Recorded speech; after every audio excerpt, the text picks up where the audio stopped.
Walking down this lonely road, damn near almost lost my soul. But now that I'm in control, what they gon' do? Can no evil hold me down? Let no evil hold me down.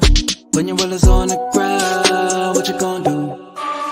I won't go for anything that isn't in direction of the boom. Don't never let anything come in between, 'cause surely you will lose. Inhale the atmosphere, brushing fear right off the shoulders. Looking around, couldn't find anyone. Feel like the world getting colder. Beyond motivated, we won't stop until we are over. Yeah, and I won't look back, no. Won't look back, no. 'Cause it's only a matter of time, now we in here, dog. Homie said you need to get involved. Ain't no looking back, ain't no other way around it, dog. You got everything you need on guard. Just honing your faith and your power. Trust we could win this as ours. No, this is not just a dream. Keeping you up early every hour, but it just doesn't make sense. What good is this life if all we do is pretend? Trying to see the light, but darkness wants to creep in. Way up in my mind, wanna push me off the deep end. Wait, slow down, hone it now. If you believe, then you better breathe it. Walking down this lonely road, damn near almost lost my soul. But now that I'm in control, what they gon' do? Can no evil hold me down? Let no evil hold me down. When your will is on the ground, what you gon' do? I won't go for anything that isn't in direction of the boom. Don't never let anything come in between, 'cause surely you will lose. Introspect, take a sec, watch it step, where you step, when you step, falling free through the sky, feel the breeze, feel the high, all your fears, let them die, energy never dies. Introspect, take a second, let your world unfold, falling free through the sky. I just wanna feel right, I'm so tired of being lost, all your fears, let them die, take flight. energy never dies. There's nothing we cannot handle. Light up the dark like a candle. Usually they misunderstand you. Yeah. Give a damn if they can't relate. All we want is to motivate. Take it on, never hesitate. Acknowledge it, but then make it. We are the ones in control. We are the ones in control. Just honing your faith and your power. Trust we could win this as ours. No, this is not just a dream. Take on the world and devour. Walking down this lonely road, damn near almost lost my soul. But now that I'm in control, what they gon' do? Can no evil hold me down? Let no evil hold me down. When your will is on the ground, what you gon' do? I won't go for anything that isn't in direction of the moon. Don't never let anything come in between, 'cause surely you will lose. Yeah, we only getting started, but you know I got to bang it. Yeah, we're shooting for the stars, you know you got to aim it. Yeah, this goes out to the ones who doubt it. How you gon' see with your eyes so clouded? Look to the sky, feed your mind rerouted. Damn, it's been a long, long day. I done came a long, long way. I've been feeling all kind of restless. Getting to it, what can I say? Soaking up game like a lesson. Spirit too strong, that's a blessing. Rather elevate into outer space. You could go insane, lose your way from the stressing. And I ain't really on that. Gotta take it higher, yeah, we're on that. We will never stop, we'll never fall back. This is that, I need more of that. Gotta take it higher like you're on that. Gonna take it higher, yeah, we're on that. Whoa. I hear you screaming on the inside. You gotta let it go, let your mind ride. Yeah, we only getting started, but you know I got to bang it. Yeah, we're shooting for the stars, you know you got to aim it. Yeah,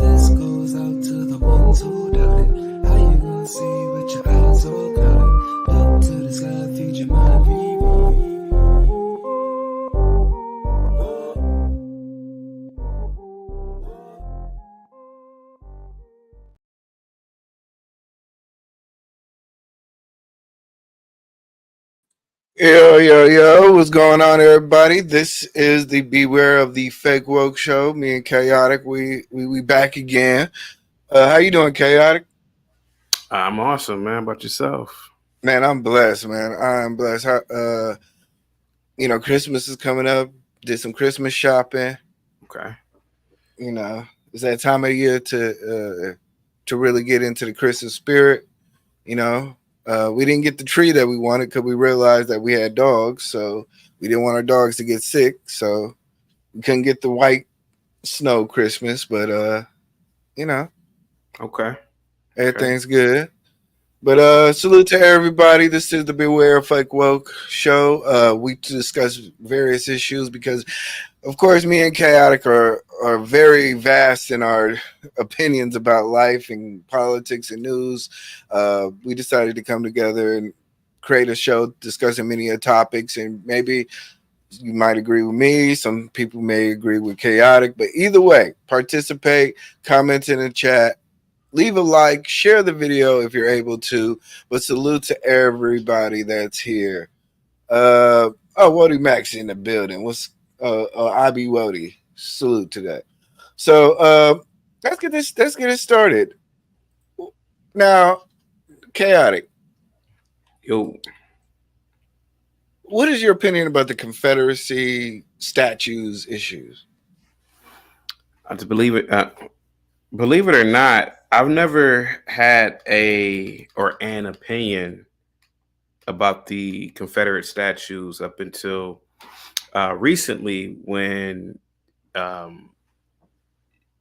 they've started to be, they started to remove these statues across the country, and you know why?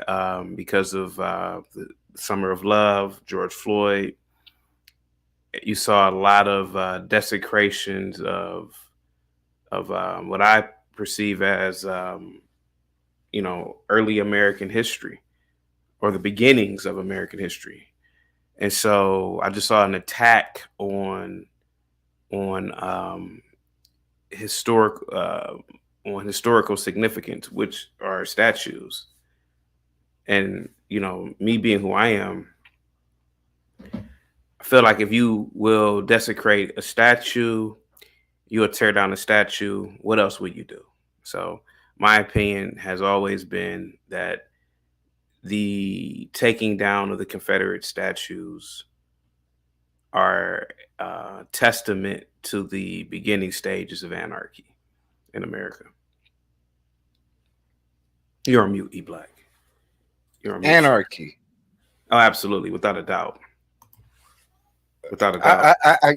I can't see anarchy when, for instance, when Germany cleansed itself of its past. I didn't see that as anarchy. I seen that as basically them saying we're moving forward. We had a bad past, and certain things we don't want to reflect on our national heritage. And just in case anybody does, this is the monument, one of the monuments. This is one of two that this one was particularly built in, I think, 1914. About close to 40 years, 45 years, between 40 to 45 years after the Civil War. If you want to get a closer look, there's people, of course, of lighter complexion being honored for their hard work and determination. Men with rifles and justice symbols. And there's a black woman also there carrying the child of a white man, being she's being held, her dress is being held by that of a white child, while the Confederate soldier goes and fights for the freedoms of, I guess, America. Am I confused on this? You want me to respond? Yeah. Any comments on this? Well, you mentioned Germany, right? Yes. You mentioned Germany's moving forward, right? Well, I have to ask you, sir, are you aware that Germany is facing major societal issues and dealing with asylum seekers or immigration? I'm pretty sure they're dealing with societal issues, Let me much read like this. any other group of people in Let America or me, abroad let are me read. facing issues. Let me read this to you. Germany. This is from DW.com. Germany. Germany's growing dissatisfaction with migration policy.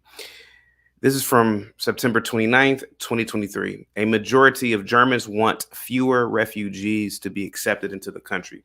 This is according to the latest Germany or Deutschland Trend survey, which also shows that dissatisfaction with the government remains high. The European Union is planning a major reform of its asylum laws. The measures, a response to a sudden inflow of asylum seekers, including making it possible to extend the period during which refugees can be detained at the external borders and applying strict immigration criteria to include more individuals. Now, this is from Reuters. Reuters is a very famous website that that covers geopolitical topics. Once welcoming Germany talks tougher on asylum issues. You may be asking, well, why am I talking about this? And I'm going to tell you about it. The disrespect of the statues is we may perceive it as a small problem. They're just tearing down statues because of the historical implication of the fact that the Confederacy wanted to maintain slavery in those slaveholding states. Sure, I get that. Now, there is a moral dilemma in slavery. I'll get into that in a minute. But look at what has happened post the Summer of Love. Look at what's happened in this country. Look at all the social issues dealing with racial tensions. Look at all of the other issues. You know, we have a president right now, instead of spending money on, which he has done, I will admit, but instead of spending billions and billions of dollars on infrastructure, he wants to give money to foreign nation states, which, truth be told, have no dealings or have no business even joining or attempting to join NATO. Now, what does this have to do with the statues? I'm going to tell you. You disrespect the statues, you disrespect anything else in the country, anything else that comes about. Oh, well, the Confederacy there were slaveholding states. F them. You know what? The police are bad. F them too. You know what? The fire department is bad. F them too. You know what? Open the borders up. F America. Everybody can come here. And that's what's happening right now in America. You know, the Confederacy, that is a part of American history. It should be these statues should be a constant reminder that, hey, there were 7 or 8 slaveholding states that wanted to maintain this economy, which that was the lifeblood of those states. And I can understand from a perspective of how they may have needed those states to maintain slavery. Now, slavery is wrong. Don't get me wrong. It's wrong on all fronts. Any society that practices slavery, it's wrong. It's effed up. It's wrong to enslave another human being. However, eliminating slavery like that overnight in the Confederate States and post, you know, the founders of United States, and this is prior to the Civil War, they actually wanted to end slavery immediately. But what would have happened? You would have disrupted supply chains. You would have disrupted an economy, and it's the truth. Unfortunately, it's the truth. So think about it like this. Let's use something higher. Chaotic. This is a wild take. It's not a wild take. You got a super chat. Yeah, let's read the super chat first of all. I see you guys.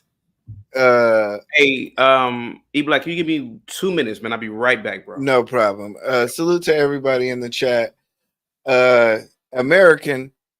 America First Rifle says eBlack is not woke. Well, I won't say I'm woke. I will say I'm not fake woke. I will not contend to my fake wokeness. I will consider myself in all sources a matter of topics. I'll make sure that I'm double checking whether I'm not being pushed to an agenda. So my opinion on regards to being fake woke. So salute to everybody. Moxie Wilt, salute to Moxie Wilt. She says Germany has paid $90 million in reparations for Holocaust. Allegedly, they will pay another 1.4 billion in 2024.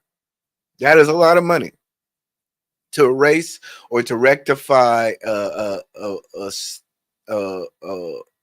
do you call a stench in your own history. So it would have collapsed. I'm being very. I look, like I said, this is one of those things. This is one of those shows that I wanted to bring together opposite views on topics. I wanted to make sure that I was checking my views and things, and I was making sure that, you know, maybe the other side would understand something or have direct access to somebody who thinks differently. So this is what this show is about: is making sure that we're not being fake woke. Do I believe that the South was more interested in their economy? Yes, I do believe that. So I can agree. Like I said, I can agree with that. But I I'm don't. back, bro. Sorry about that. I don't necessarily agree with the premise that it was some novel take. It was more of a greed take. But I'm gonna. Just hear me out for a minute, right? Yeah, I'm just letting you know. As much as I agree that it was about economy, I disagree that it was a stand on, like a moral stand, like we're doing this for the country. They're doing it for themselves. Excuse me for a second. eBlack, you are participating in the slave trade right now. I am. Mm-hmm. You are. Okay. In every single phone, in almost every single electronic device, excuse me,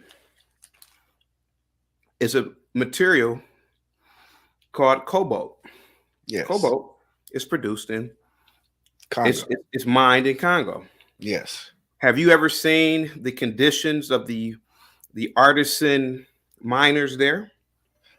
No, I have. I've seen a couple of documentaries, and I've seen some stuff, but I haven't firsthand seen It's cobalt. deplorable. It's deplorable. There are no typically there are no policies and procedures. There are no regulations there. There are no child labor laws there. Some of these people, they're not technically enslaved. They get a meal here or there, maybe. They may get a couple of dollars for the week. Certainly, certainly the amount of money that they get surely doesn't cover a certain type of living expense. These people are pretty much being exploited. Yeah. For labor, and these are children. And even when when your phone, which is finished in China, China is the biggest manufacturer. I think China is number one in terms of manufacturing products globally, right? So we need China, right? We are never the world will never decouple with China. Well, we might, because India might take over. So we Mexico is Mexico maybe, but but right now there are ethnic minorities, Uyghurs. There are other Chinese who are working 30, sometimes 20, 24 hours a day. I don't know if you heard about all these suicides that happen at these facilities, because sometimes they live at the facilities. They're making damn near no money. And so you right now and your family, respectfully, sitting high on the hog in America, are living off the back of the exploited classes. And so the question is, are you going to give up your phone? Are you going to give up your TV? Are you going to give up the items, your creature comforts? And the answer is no. The answer is no. You're not. You're not gonna smash your TV up right now in defiance. So what I'm saying is that the destruction of these statues are pretty much the same. Was slavery wrong? Hell yeah. Was it wrong back? Was chattel slavery wrong? Yeah. But the events of the Civil War, that is American history. That is what made this country great, period. Whatever side that you were on. And the fact of the matter is that, we have to, as Americans, appreciate the Confederacy. Do you have to agree with the Confederacy? No, of course not. You don't have to agree with it. But wait. We have to appreciate the Confederacy. I would agree that there's a level of appreciation, not just with the Confederacy, but with slavery in itself. Wait. You're saying that we not only have to appreciate the Confederacy, but we have to also appreciate the value that came out of slavery. Without a doubt. Without a doubt. I'm sorry, but I understand the take. Look, I get it. Modern history has shown that through tough times, the rise of empires, the fact that we have pyramids that were created by thousands of history of Jewish or immigrant individuals, which have created the greatest works of art of the Sphinx and the greatest pyramids. Yes. I get those takes, but at the exact same time, we do not. I think we as a society have to understand what actually is honoring and considering a respectful situation or respect for history versus somebody who's basically throwing it in your face. Where, let's be honest, when I look at these statues and I see a black woman who's in bondage, holding a white child to a Confederate soldier, she got a nice booty, don't she? Keep it real. She got a nice booty. Keep it real. She does. Respectfully. But let's be honest. Let's be perfectly honest. The reasons why we need to kind of make sure that we're not giving praise to bad behavior, because, like you said, I disagree with the fact that you said that maybe slavery was, like Kanye West would say, a choice or I believe it was a choice, to be honest with you. That's a whole other conversation. Yeah, it's a whole different. We'll get into Kanye West, but okay. I disagree with that. I do believe that certain monuments were put up as a show of force and a show of remembrance, because after the war, yes, there were people who died. There were governments that were created. There was one union being established. It was a show that, hey, we will rise once again. But that's what I'm saying. Sometimes that you got to understand, sometimes these statements or these statues were not necessarily remembrance, but more or less a resilience to say that one day the South will rise, the Confederacy will rise, Black people will be once again put in their place. Remember what Black people were once. These were not symbols necessarily for a national society, more or less a political society that was advantageous against one group. What high school did you go to? I went to a school in California. Okay, better yet, have you ever traveled? Yes, like I've traveled. Outside the country? Outside the country, no, I have never traveled. Are you familiar with any of the Roman Caesars, Augustus Caesar? Yes, Alexandria. Alexander. I mean, that's Greece. Are you familiar with people like so Nero and things of that magnitude? Okay, so these statues. So when you go into an art museum, right? Yes, you see these beautiful statues. There's a statue, for example, the Cleveland Art Museum, which is the art museum that I'm familiar with because I am from Northeast Ohio. I think Cleveland Art Museum is number 2 in the country. Beautiful art museum, immaculate. You Mm-hmm. go in there, there are statues of Nebuchadnezzar. Mm-hmm. You know what Nebuchadnezzar is? Yes, the king. What was it? A king at one He was time? the Babylonian king, very famous Yes. Babylonian king. There are statues of all types of Roman um, senators, etc. Beautiful, immaculate statues made out of marble. A lot of these men are known for murder, for all types of atrocities. But imagine going into this art museum and destroying these statues, Mm-hmm. or better yet, even if you go into like a city hall, uh, you will see a lot of in many American cities and in Europe. I'm almost done. And in Europe, Yeah. they have there was a resurgence in Greek and Roman architecture, right? So you see a lot of these buildings that look like the Parthenon or the Parthenon, etc. When the Parthenon was created, there was slavery was common in Greece. It was common in Roman. When you see the a lot of these buildings that we go into on a daily basis that we don't even pay attention to, all these columns, we see the Doric, Ionic, and Corinthian columns, and under those columns, under that architecture, you're talking about societies that for I think Rome existed for 2,000 years. You're talking about a society that literally had slavery longer than countries. If you combine them, you had the Roman Empire that was in existence longer than the added value of countries right now. America what 1789. That's what 230 something years. So the thing of the matter is that if we're going to desecrate these Confederate statues, well, hell, let's go into some art museums. Let's desecrate the statues of Augustus Caesar. Let's desecrate the statue of a lot of the pharaohs. Why not go to Egypt and throw paint on the hieroglyphs? You can clearly see on the hieroglyphs sometimes, and I think I showed you this before, eBlack. Yes. There are paintings, and it's people that as black as you and me beating the crap out of subjects. Now, why they were beating them, I don't know, but that's what's on the painting. Why not go in there and piss on the hieroglyphs? Because there is an appreciation for that historical period. There's an appreciation for the architecture. There's an appreciation for the art itself.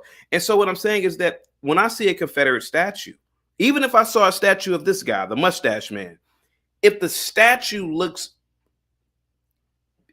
beautiful, why not appreciate it? Hear me out, but and that's what I'm saying, because we pick and choose as a people. We pick and choose. Okay, you're right. You know what? I will give you a layup. That is a very good point on stating that one man's history is another man's beauty, and maybe we need to even, for instance, the history of Germany. Maybe they may perceive some of their historical events as beautiful events in their creation. I think of, say, for instance, the Mongols, but at the same time, Genghis Khan statues, they have their places. They have but would you tear down a Genghis if there were Genghis? Okay, let me ask you this. Yes. Let's assume Genghis Khan somehow managed to get to the Americas.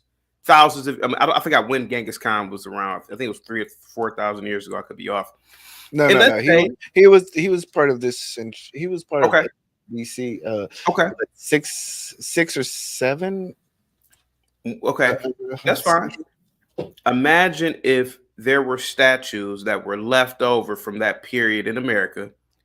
America is still the same country, but hey, wow, man, Genghis Khan made it all the way to the Americas.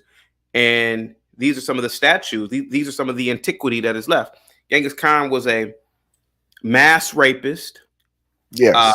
He was a mass murderer. There's so many things you could say negative about him, but let's be honest. Would you really are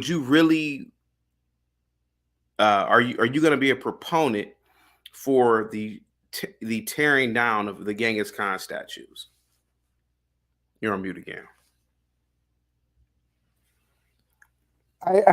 I'm hearing what you're saying, and I'm Mhm. hearing, and then let me say this: the wokeness of myself wants to say, you know what, tear it down. Mhm. I'm gonna show. Let's show this image here. This is the Genghis equestrian statue in Tuve province. So he does have statues in As he places should. that he has conquered. As So he should. um, I think this is one of those tricky conversations to where who's being affected and how much power do the people who are affected have. You know what? How much power do the people have in effect in the how much power do the people who have been affected have after they've been affected by said area?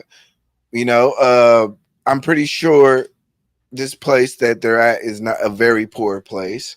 So I would say that most statues and most commemorations of leaders and political leaders are by people who are still in power.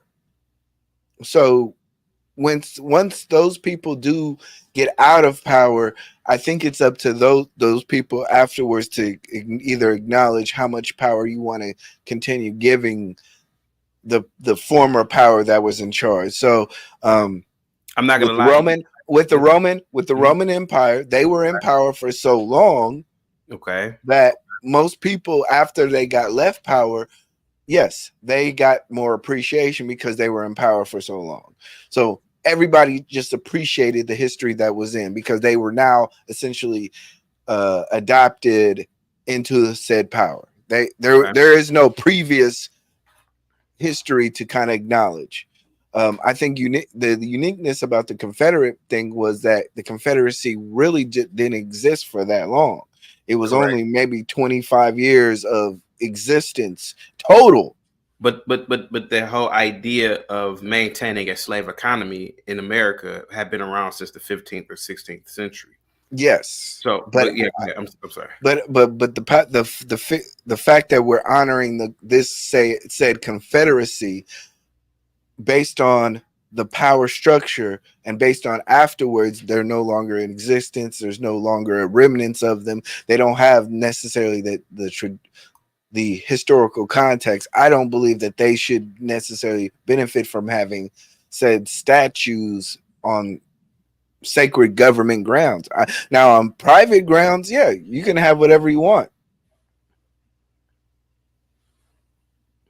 So Well, let's get you did say a to the student check. chat. Hold on, let's get to the Okay. chat. Okay. Somebody says Romans were conquered by multiple people. Well, let's not read that. Nero was an idiot, burned Rome. So And there blamed it on were the Christians, by the way. Blamed it on the Christians. He did. Rome was a degenerate and conquered society. It The was Confederate flag isn't theirs; it's an Iroquois. Iroquois. Iroquois. It's a Native American. Yeah, Yes, okay. Iroquois. It comes from Scottish rights, not the native rights. Try again.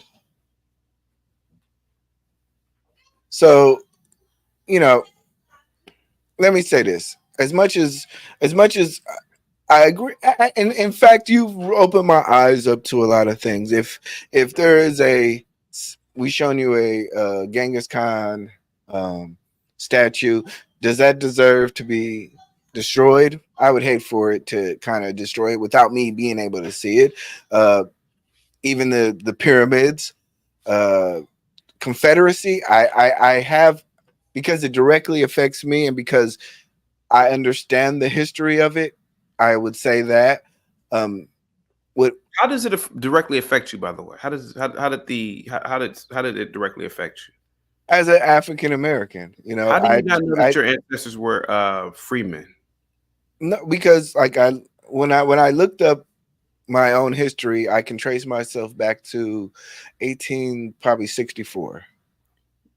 But if you could trace yourself to 1864, okay, so what was the plantation that your family came from? Do you know the name of the plantation? I don't know the plantation, but I understand. From my understanding, is that they sat on the border of Tennessee in a small town Indian trade town, waiting basically for slavery to be officially ended.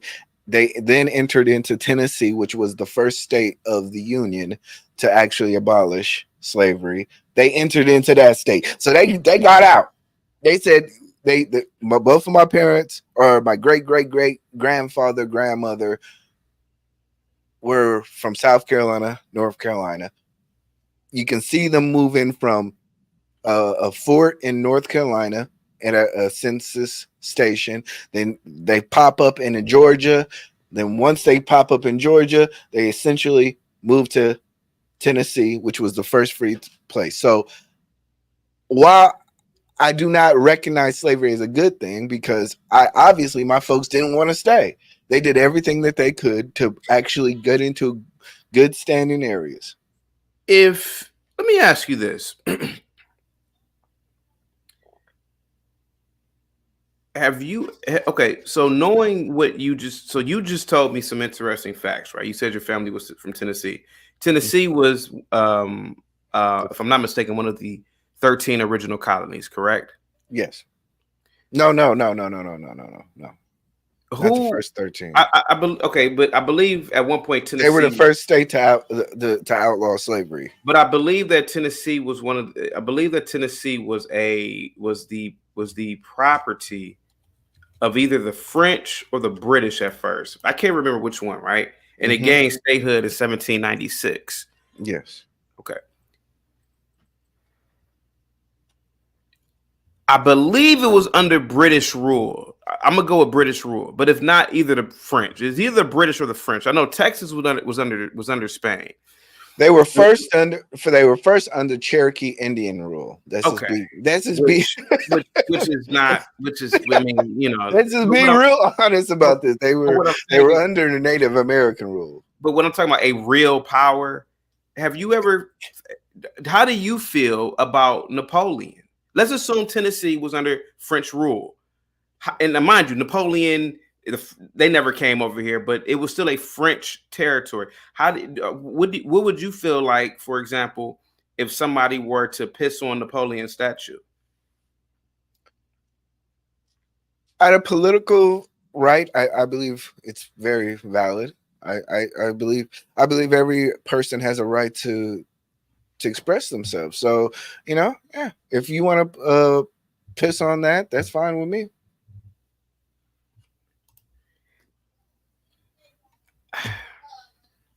I guess what I'm arguing is that Now, mind you, these are people who have been documentedly doing wrong things. I don't believe somebody should go and piss on Martin Luther King's statues because he's never killed nobody, he's never hurt nobody. So that's different. But I get what you're saying, but what I'm trying to figure out with this whole with these individuals, I don't know who wants to remove the Confederate statues out the cemetery. You told me an independent commission came together. I would have to. Okay, so I wish I had the information right here in front of me, but I would have to ask them. Okay, are you willing to remove a lot of the French? Matter of fact, let me look this up real quick because I really want to know the name of this. And this what state is this in again? This is Arlington, Virginia. Here, so Arlington, Virginia. Arlington, Virginia was. Yeah, I think let's see what. Can you hear? Down the first one was just moments ago. Lucas Tomlinson is live in Charlottesville with more. Lucas. Good morning, guys. More than 50 years after the Civil War, the statue of General Robert E. Lee was put up behind me here in Charlottesville. About an hour ago, it was removed. The mayor of Charlottesville spoke a short time ago. Down the statue.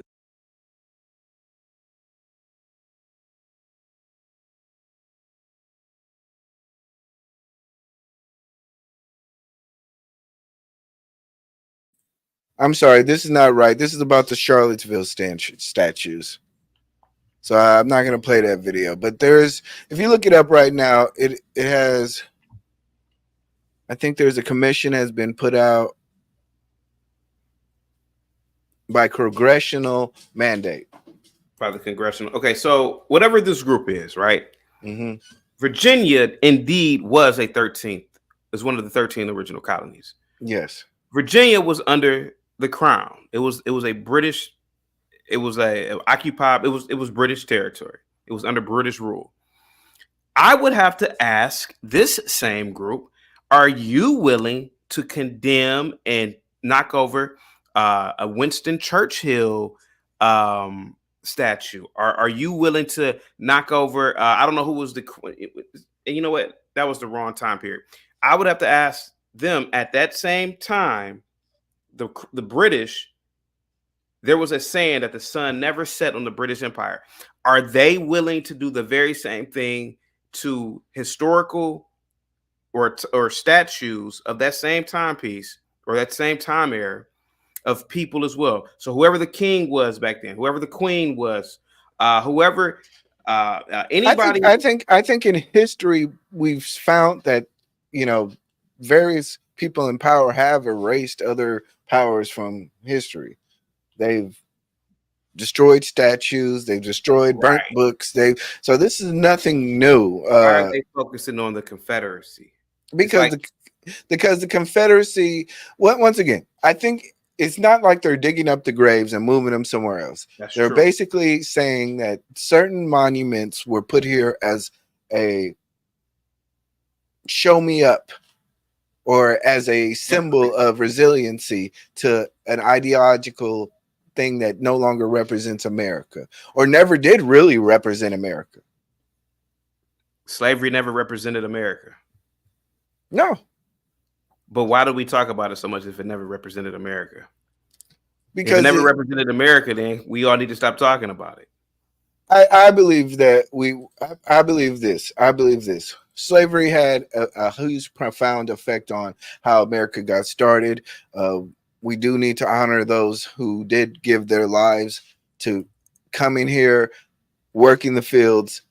However, I do believe that we do not need to have certain memorabilia, basically appreciating the people who did the dirty work for America's society.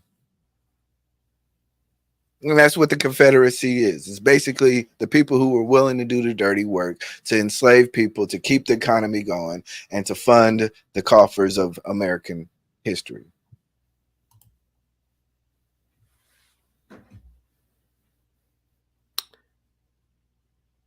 So when the Union won the war, everything was reset. Like all of the, okay, so because I'm confused here, because I'm sorry, go ahead. Because we all know in a lot of the original colonies that weren't under the Confederacy, slavery was going on there. So after 1865, everything was just reset. No, everything was brought to where the original semblance of America was brought to, which was equal justice, equality, fairness. And it basically tested the true meaning of what America was being built for. It was to be work hard, pray to your own gods, and work.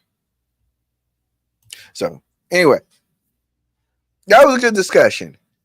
I think if you guys listen to this discussion, hopefully you can understand where I would come from and where Chaotic come from. I actually give Chaotic his props for actually having such great points on this. It's a difficult subject to conquer, especially us as African Americans. But I think he did it real good. But let's get on to Kanye West. Okay. What are your thoughts about Kanye West? I believe that Kanye West is a severely mentally ill, possibly cognitively delayed individual who he needs to be, in my opinion, he needs to have a conservatorship, The man is clearly he's been insane for a very long time. He's one of the most luckiest Americans of all time as well, because I don't know for the life of me what he does. To be honest with you, I'm not hating on him. I appreciate art as a person who is artistically challenged.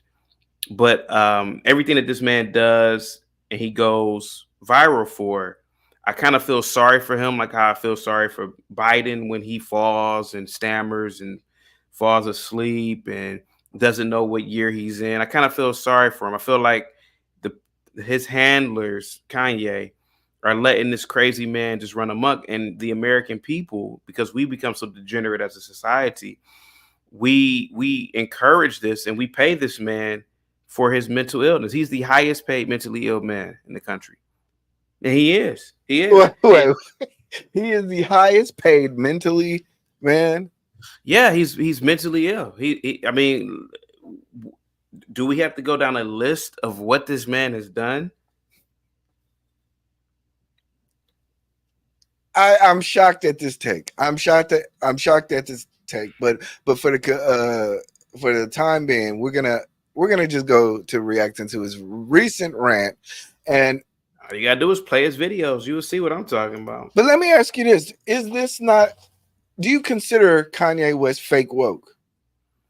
I consider Kanye West again to be a mentally ill, deranged man. I don't believe that. But what about his takes? He may be saying certain things. I without a doubt do not believe that this man understands politics. I do not believe that this man understands anything but his own delusions. I really believe that. I really believe this man is insane. And, and he is absolutely lucky. No, I don't believe he's fake woke. Well, what if he's saying something that's true? Wouldn't you consider that wokeness? Like, I mean, what if a child can say something that is true, but it's still a child? You know, I mean, yeah, a 7-year-old can make some good points. I remember one time I was smoking a Black and Mild. I think it was like 2010. One of my sister's friends was at the house, and her daughter, my friend's sister daughter, was there. And the little girl was like 7 and said, "Smoking is bad." She's right. But if I were to ask her, well, give me the scientific reasons, give me the social reasons, she couldn't do that. Okay. But she knows it's bad because. But to me to me that is the overall arching of fake wokeness, is when you have some type of enlightenment, but you don't necessarily have the full backing of the knowledge that you get. We all talk about certain issues that may interest us, but once we become truly invested in it, and once we learn history, sometimes we say, you know what, Black, I'm not invested as much as I think I am. I consider it much like a lot of the Black Lives Matter people who started off where they were invested in Black Lives Matter, but not understanding what social justice, police enforcement, Black business creation, these are things. So hold on one second. My dogs are fighting. Yeah.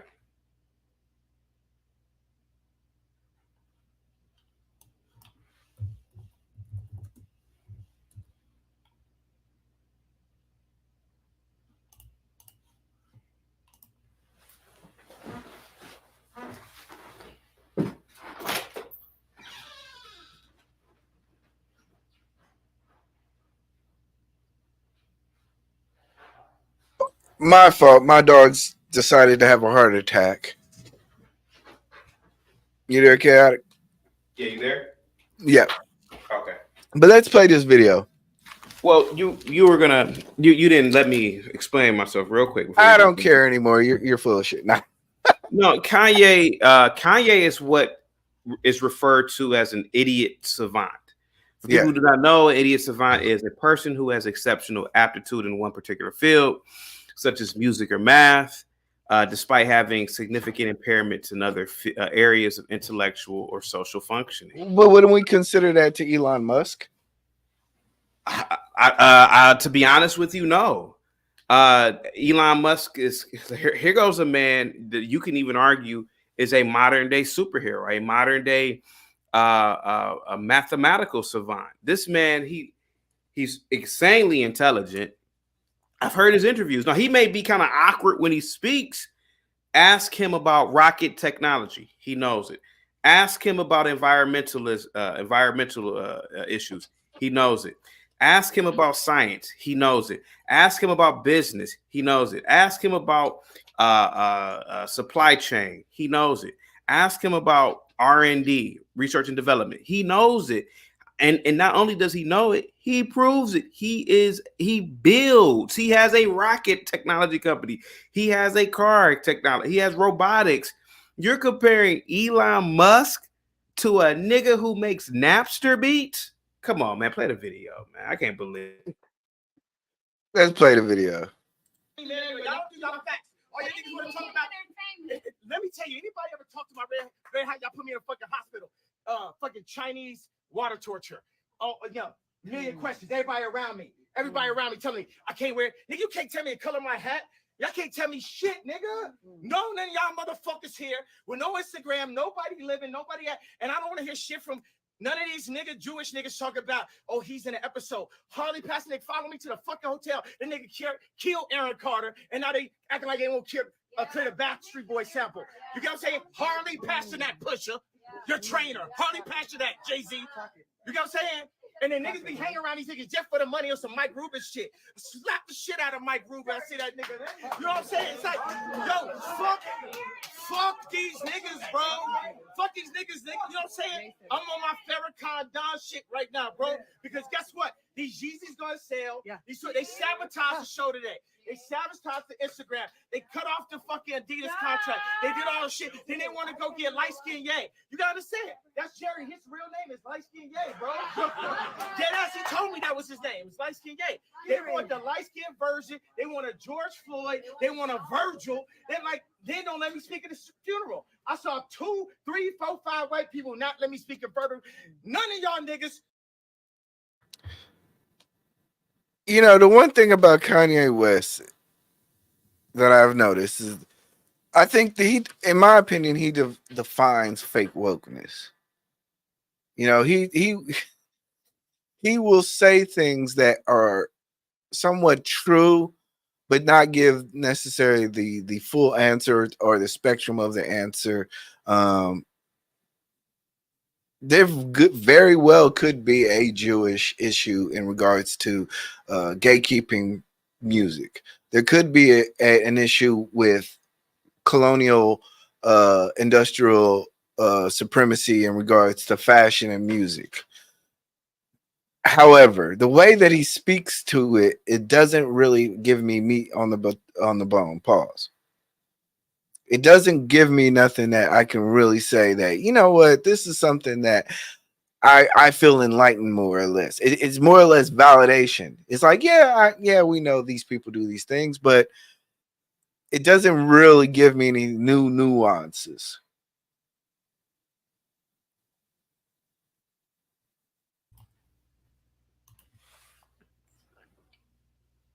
Go ahead, Kat. Yeah. You're entitled to your opinion, sir, and you could be right.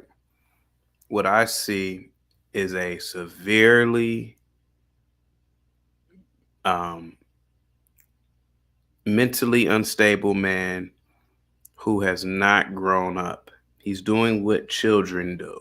Children can be manipulative. And, you know, and for people who have children in the chat, you know what I'm talking about. And I know because I was a teacher at one point. A child given something that they want, they are able to manipulate a situation.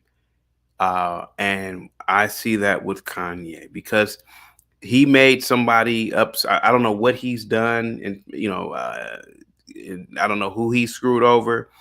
But what he knows he can do is play on the emotions of people. And that's what children do.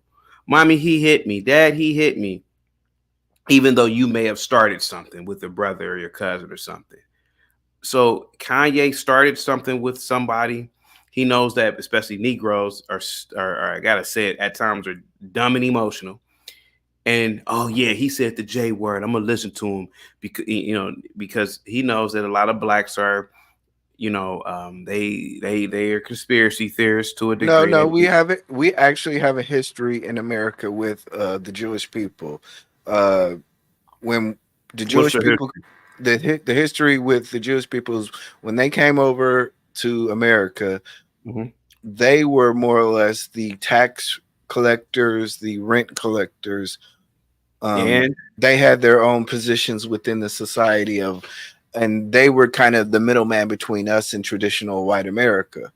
okay, But but in white America, they were treated less than white people, and in our area, we treated them much like a person wanting to be or assimilate into white culture. Because let's be honest, even black people, we recognize that Jewish people are not necessarily white. The original Jewish people aren't white. So, what does this have to do with Kanye, and what does this have to do with this? I was just talking about the history between black and Jews. Jewish people and black people have always had a contentious relationship since they've came over. So you mean to tell me that? So let me ask you this: do you think that Magic Johnson would have said that about the owner of the Lakers? No. That he had a contentious relation. Okay. Do you think that the black football players who play for the Patriots would say that about the owner of the Patriots, who's a Jew? Let's be honest, man. What Yes, about? I believe that there was a certain point to where Michael Jackson said in black and white, "Don't Jew me, kike me, everybody like me." You know what I mean?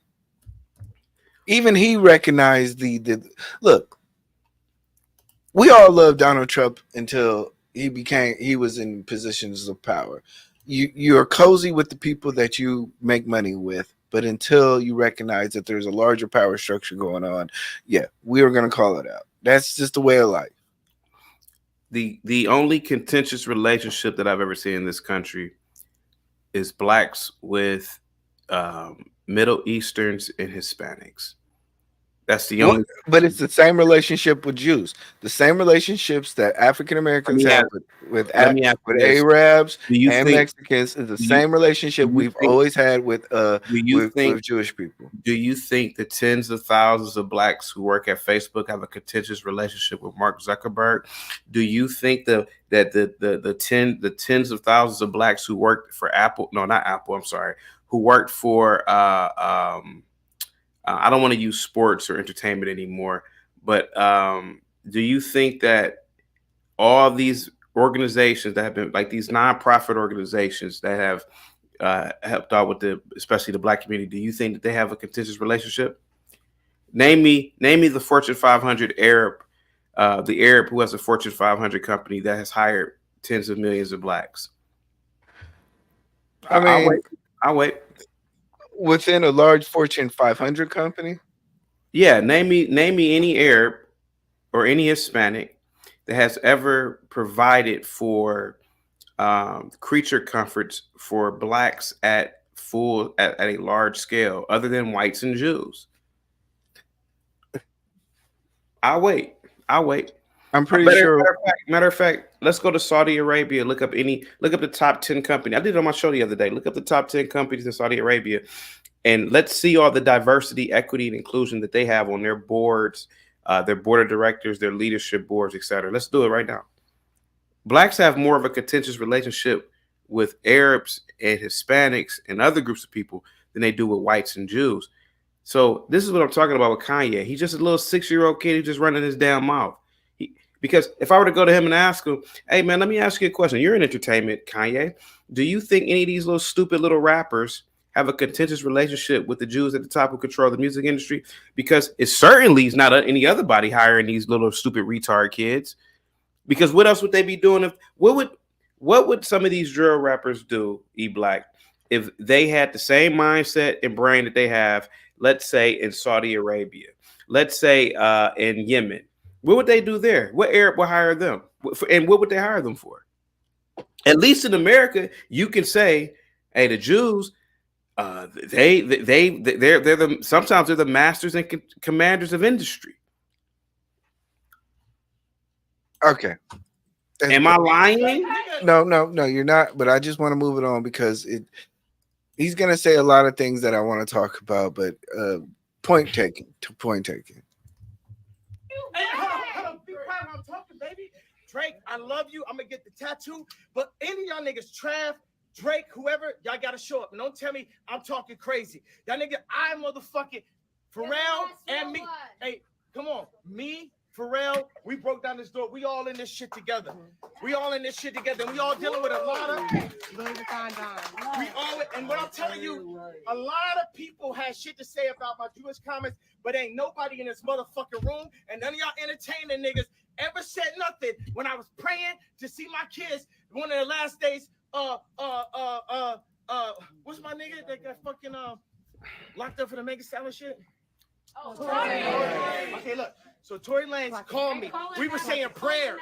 We were saying prayers on the phone together.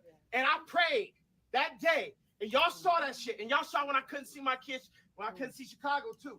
All y'all niggas on Instagram got some shit to say. Y'all niggas saw this shit. Don't tell me about my fucking political opinion. I made more money to show you that money ain't nothing. It's our money, nigga. It's our country, nigga. It's I stole it from us. It's pyramids, nigga. It's pyramids in St. Louis, nigga, Missouri. They stole it. All the shit. America just the latest bitch that been ran through so many times. The Greeks hit her. Mansa Musa hit her. We had her. The Indians and shit. The motherfucking pilgrims. It's the Jewish niggas. They dress the same, nigga. It's the same shit. That's the story. They put us in the school. The Rosh.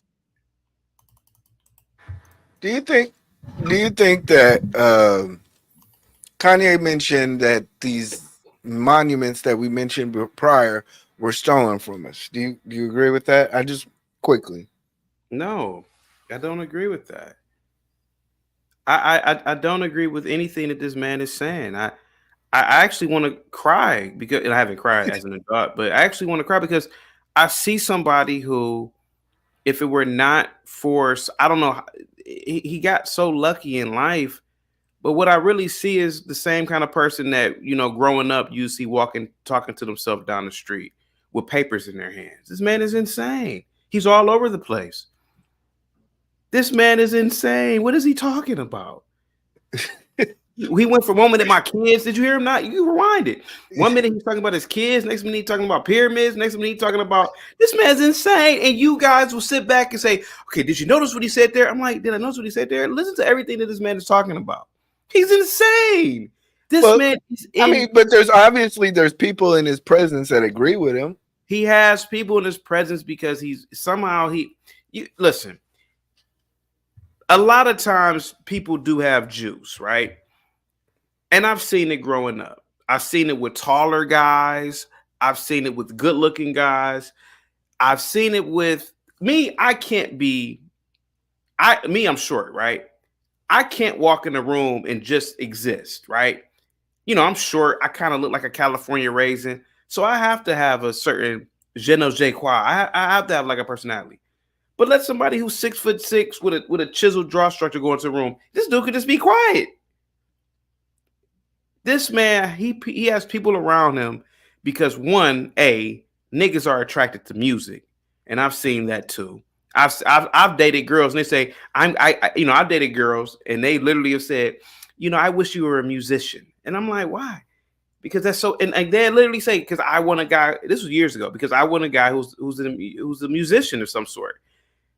I'm telling you, man, this guy is insane, and it's weird how people call him a genius. How's he a genius? What instruments does he play? Can he sing? Does he have 8 octaves? What the fuck is? Can we curse over here? Yeah, yes. What the fuck is going on here? It's like bizarre world. This man he's not fake woke. He's not woke. He's not making any points. The very same people he's talking about are some of the very same people who have started philanthropic organizations that have benefited blacks, who have started all types of Fortune 500s that have benefited all types of people. These people, listen, the Jews, in terms of Nobel Prize winners, the Jews only represent 0.1% of the human population. They represent 50% of Nobel Prize winners. These people, in every industry, these people succeed. And for Kanye to sit up there, and the fact that he got rich off these people, to talk about him the way he's doing, it just lets me know he's like a little 6-7-year-old kid who's mad that they can't go outside after 9 o'clock. This dude is insane. But okay, so the one thing about this is I want to explain is when you become woke or when you become conscious, you have a sense of enragement about yourself in regards to the injustices that are going around. Once you learn true business, you learn the true power players. You once you learn about politics, you learn the true power players. Do you not consider his stance right now as wokeness? No, I don't consider it anything. Okay. I don't Okay. I'm telling you, like I don't consider it anything. I don't I look at this man and I feel really sorry for him, man, to be completely honest with you. I feel sorry for this guy. Okay. All right, let's continue.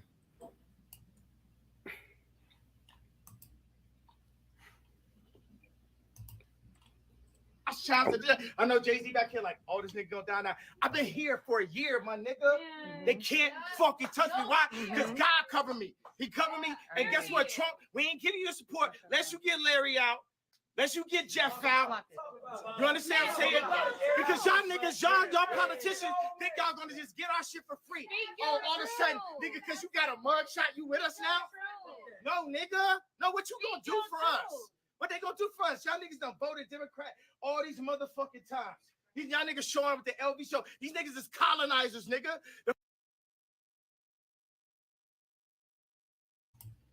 Uh-oh. He mentioned Donald Trump, and he did say that Donald Trump Donald Trump is a colonizer. What did he colonize? That's what I'm talking about. This dude is it's like a little kid. He's just talking. He doesn't know what he's talking about. But he shows off his mugshot as if now he's one of us. And he showed off his mugshot because that is the criminal process. That is the process. That's the book. I'm sorry. That's the booking process for any citizen. Donald Trump is a citizen. But don't you believe that some people are using the mugshot or the jailing of Donald Trump as a rallying cry to say that the larger system is attacking him? Therefore, we need to put him in office. The larger system is attacking Donald Trump. His entire presidency. What did social media outlets do 24/7? What did CNN do? What did Twitter do before it was reformatted under Elon Musk and called X? What did all these social media outlets do for 4 years? For 4 years, they demonized him. They made allegations about him. They what is the larger system was against Donald Trump? I find now I find it interesting that, you know, he did mention, what are you going to do for us? This man's a fucking billionaire. What is he talking about? What is he? Okay, see, this is why I want to scream, because this Kanye is a billionaire. Let's say he's worth 500 million. What is he talking about? He's not worth $500 million in Dubai. He's not worth $500 million in Congo. He's not worth $500 million in Brazil. This is what I'm saying. This goes back to the whole Confederate statue things. We spit and piss on everything great about this country. It is so sickening. Here goes a man, Kanye. He can't sing. He can't dance. He doesn't play any instrument. The nigga was on YouTube in a stadium hitting the keyboard like this. You should have seen the comments. Oh, he's a genius. A genius? He's doing what 2-year-olds do. And now he's talking about America. And my thing is this: he didn't get rich in Canada. He didn't get rich in any Middle Eastern. He didn't get rich in Iraq. What is he talking about? He's playing on the emotions of America. Go ahead. Do you believe that Kanye? Okay. Are we just switching gears because of the current political climate? Because I remember a particular time when Kanye West was pro-Trump. And he wasn't crazy. He wasn't a child then. Yes, he wasn't crazy then. Yes, he was. And I was shocked when Saturday Night Live, that is super left, I was shocked that they did a video that both sides of the aisle laughed at. Remember when Kanye took his crazy insane ass to the White House, and he was talking about interdimensional beings and all this nonsense in front of Trump, and he was there with Jim Brown? Play that clip. I said, what the hell is he talking? Even me, a person who supports Trump, even me, a person who supports the right, I didn't care that he was supporting Trump at the time, because I knew that, hey, this dude is just a kid. He doesn't know what he's doing. He so may you have never took Kanye serious, even when he. But wait. You would still use him as a tool to get a political message out, wouldn't No, you? I would not. I don't use entertainers as tools to get political messages. I don't do it. You go to my channel. I don't use these kind of people for a political message. I don't. These kind of people. Okay. I don't use entertainers and athletes for what? Okay. All right. You can't go. You can't find. I just wanted to ask. I just wanted to ask because, like I said, I think it's interesting because he was pro-Trump. Now he's calling for accountability. Wait. He was pro-Trump and he was calling for accountability. Now he's calling for accountability from Trump. And now he's crazy. I just wanted to make that point. But yeah, let's continue the video. We'll try to get out of here as soon as possible. The French own 80% of the banks in Africa, nigga. That's why I just met with MBS, nigga, head of Saudi, nigga. We don't have to bow to this shit, nigga. Okay, it's 60 million of us in America, 60 million Jews in the world. 50% of our deaths is abortion. 25% of us go to prison. Raise one hand if you don't know one nigga in prison, one nigga got locked up, and one nigga poor. Raise your hand if you don't know one person got abortion. Now I tell you, if it was in a Jewish mother on Friday with no fucking, everybody raised their hands. So wait a second. But wait a second. Who make the hospitals though? Who got the hospitals? These are Zionists, nigga. This is what I'm trying to tell you. Jesus Christ, Hitler, yay. Third party, sponsor that, nigga. Bring the sponsorships to that. Because there's gonna be some niggas that feel exactly. Listen to me, man. This is the family member that you ain't seen in 3 or 4 years, been hooked on drugs, that he finally get invited to the Thanksgiving dinner. He come over there looking crazy. He ain't look like he ain't shaved in weeks, months, maybe. He come over there looking crazy, come over there slightly drunk, just get to talking, and people feel so sorry they just listen to the nigga. This is him. This is the guy. He just happened to be, he is the luckiest wino in history. And I'm telling you, man, the things that he's saying out of his mouth, he can't prove it. He's talking about hospitals. Okay, what about the hospitals? You mean the hospitals in this country that provide for employment, that provide for research? You mean those hospitals? You mean the Cleveland Clinic, that's the #1 hospital on the planet? Do you mean to tell me Jews founded that for some nefarious reasons? Stop it. Because the very same people that he's talking to right now, let something happen to them, they would love to go to they would love to go to Johns Hopkins. They would love to go to Cleveland Clinic. They would love to go to Chicago Hospital. What is he talking about? This man is insane. I want you to look at this. What's the bottom comment saying? Preach. Preach, yeah. Brother, listen, I already know what it's saying. It's saying it because I've been around these types of people, and particularly these types of blacks. And I'll never forget, I was hanging out with a dyke, and there was an individual that we all knew, and I'm not gonna put the guy's name out. He was talking, and she leaned over to me and said, "Chaotic, this nigga sounds smart to dumb niggas." And I said, you read what I was thinking, because what he said ain't got me. It's because I'm telling you, man, a lot of blacks aren't intellectuals, man. A lot of blacks aren't intellectuals, and they are listening. I agree. And I have a clip. I have a clip about that.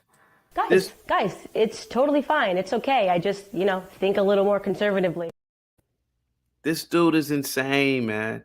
Listen to what he's saying. He's talking about Zionists. He's talking about what else did he say? He said something about there was something else he said in the video. I just totally forgot about it. But what I'm saying is that if you believe that the Western Hemisphere is so bad, why don't you just leave? Kanye, wait, what's wrong with saying I mean, let's be honest. Why does he go to the Middle East? The whole fact, the Go thing to about the Middle East. no. The thing about the America started out all about checks and balances from its people. We have a right. It is one of the few. It was considered liberal for a country or a government to be created where the accountability came from directly from the people. I agree. You had the right to speak. You had the right to overthrow. You had every right to vote in and out of power and the fair exchange of power. And you still have that right now. Yes. So you right now, eBlack, you can run for. I don't know what district you're in. You right now can run for your congressional district right now. You can unseat whoever's there right now. Mm-hmm. The term limit is what, 2 years? I don't know what it is for the state, but if you want to be a U.S. congressional member, if you want to have a voice, if you want to represent hundreds of thousands of people, you can run right now for your district. Just do it. That's the checks and balances, man. A person, I'm not saying, I don't know what your background is, but here you are, whatever you've been doing all your life, you can say, you know what? I want to make a difference. I want to be that vote in that powerful chamber. That's you said it right there. So I don't believe that that we've lost on our checks and balances. I believe that common people like you or I can literally run for the highest offices and be around the highest people. Unlike other countries that have extreme nepotism. Ask that nigga Kanye, and I'm not hating on him. Oh, America's so bad? Go to Saudi Arabia, where that's every level of government you can't tell him to go somewhere when you set your at the exact same time praising. We have to at least establish that people have the right to do this, and this is what makes America great. This is what has made us great by galvanizing voices and galvanizing opinions against the way things are run. But what is he saying that? Okay, you played at least 6 minutes.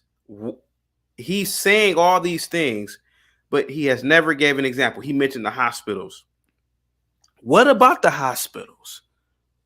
What about them? Did he not mention the hospitals? Yes. What about the hospitals, Kanye? What how do you tie that in with Zionism? And what about them? I don't know. Look, I don't agree with everything, but like I said, this is about being fake woke, and I believe Kanye West is being fake woke. So let's continue playing the video and see what else comes out of this guy's mouth. Hold on for a second. Robert Platinum said, I'm not smart enough to be a representative or senator. Robert, you're smart enough to be a representative or a senator. Oh, yeah, you're smart. Your only requirements to be a senator or rep are to be 30 years old and a U.S. citizen. Yeah, and salute to everybody. I'm looking at all your comments and everything.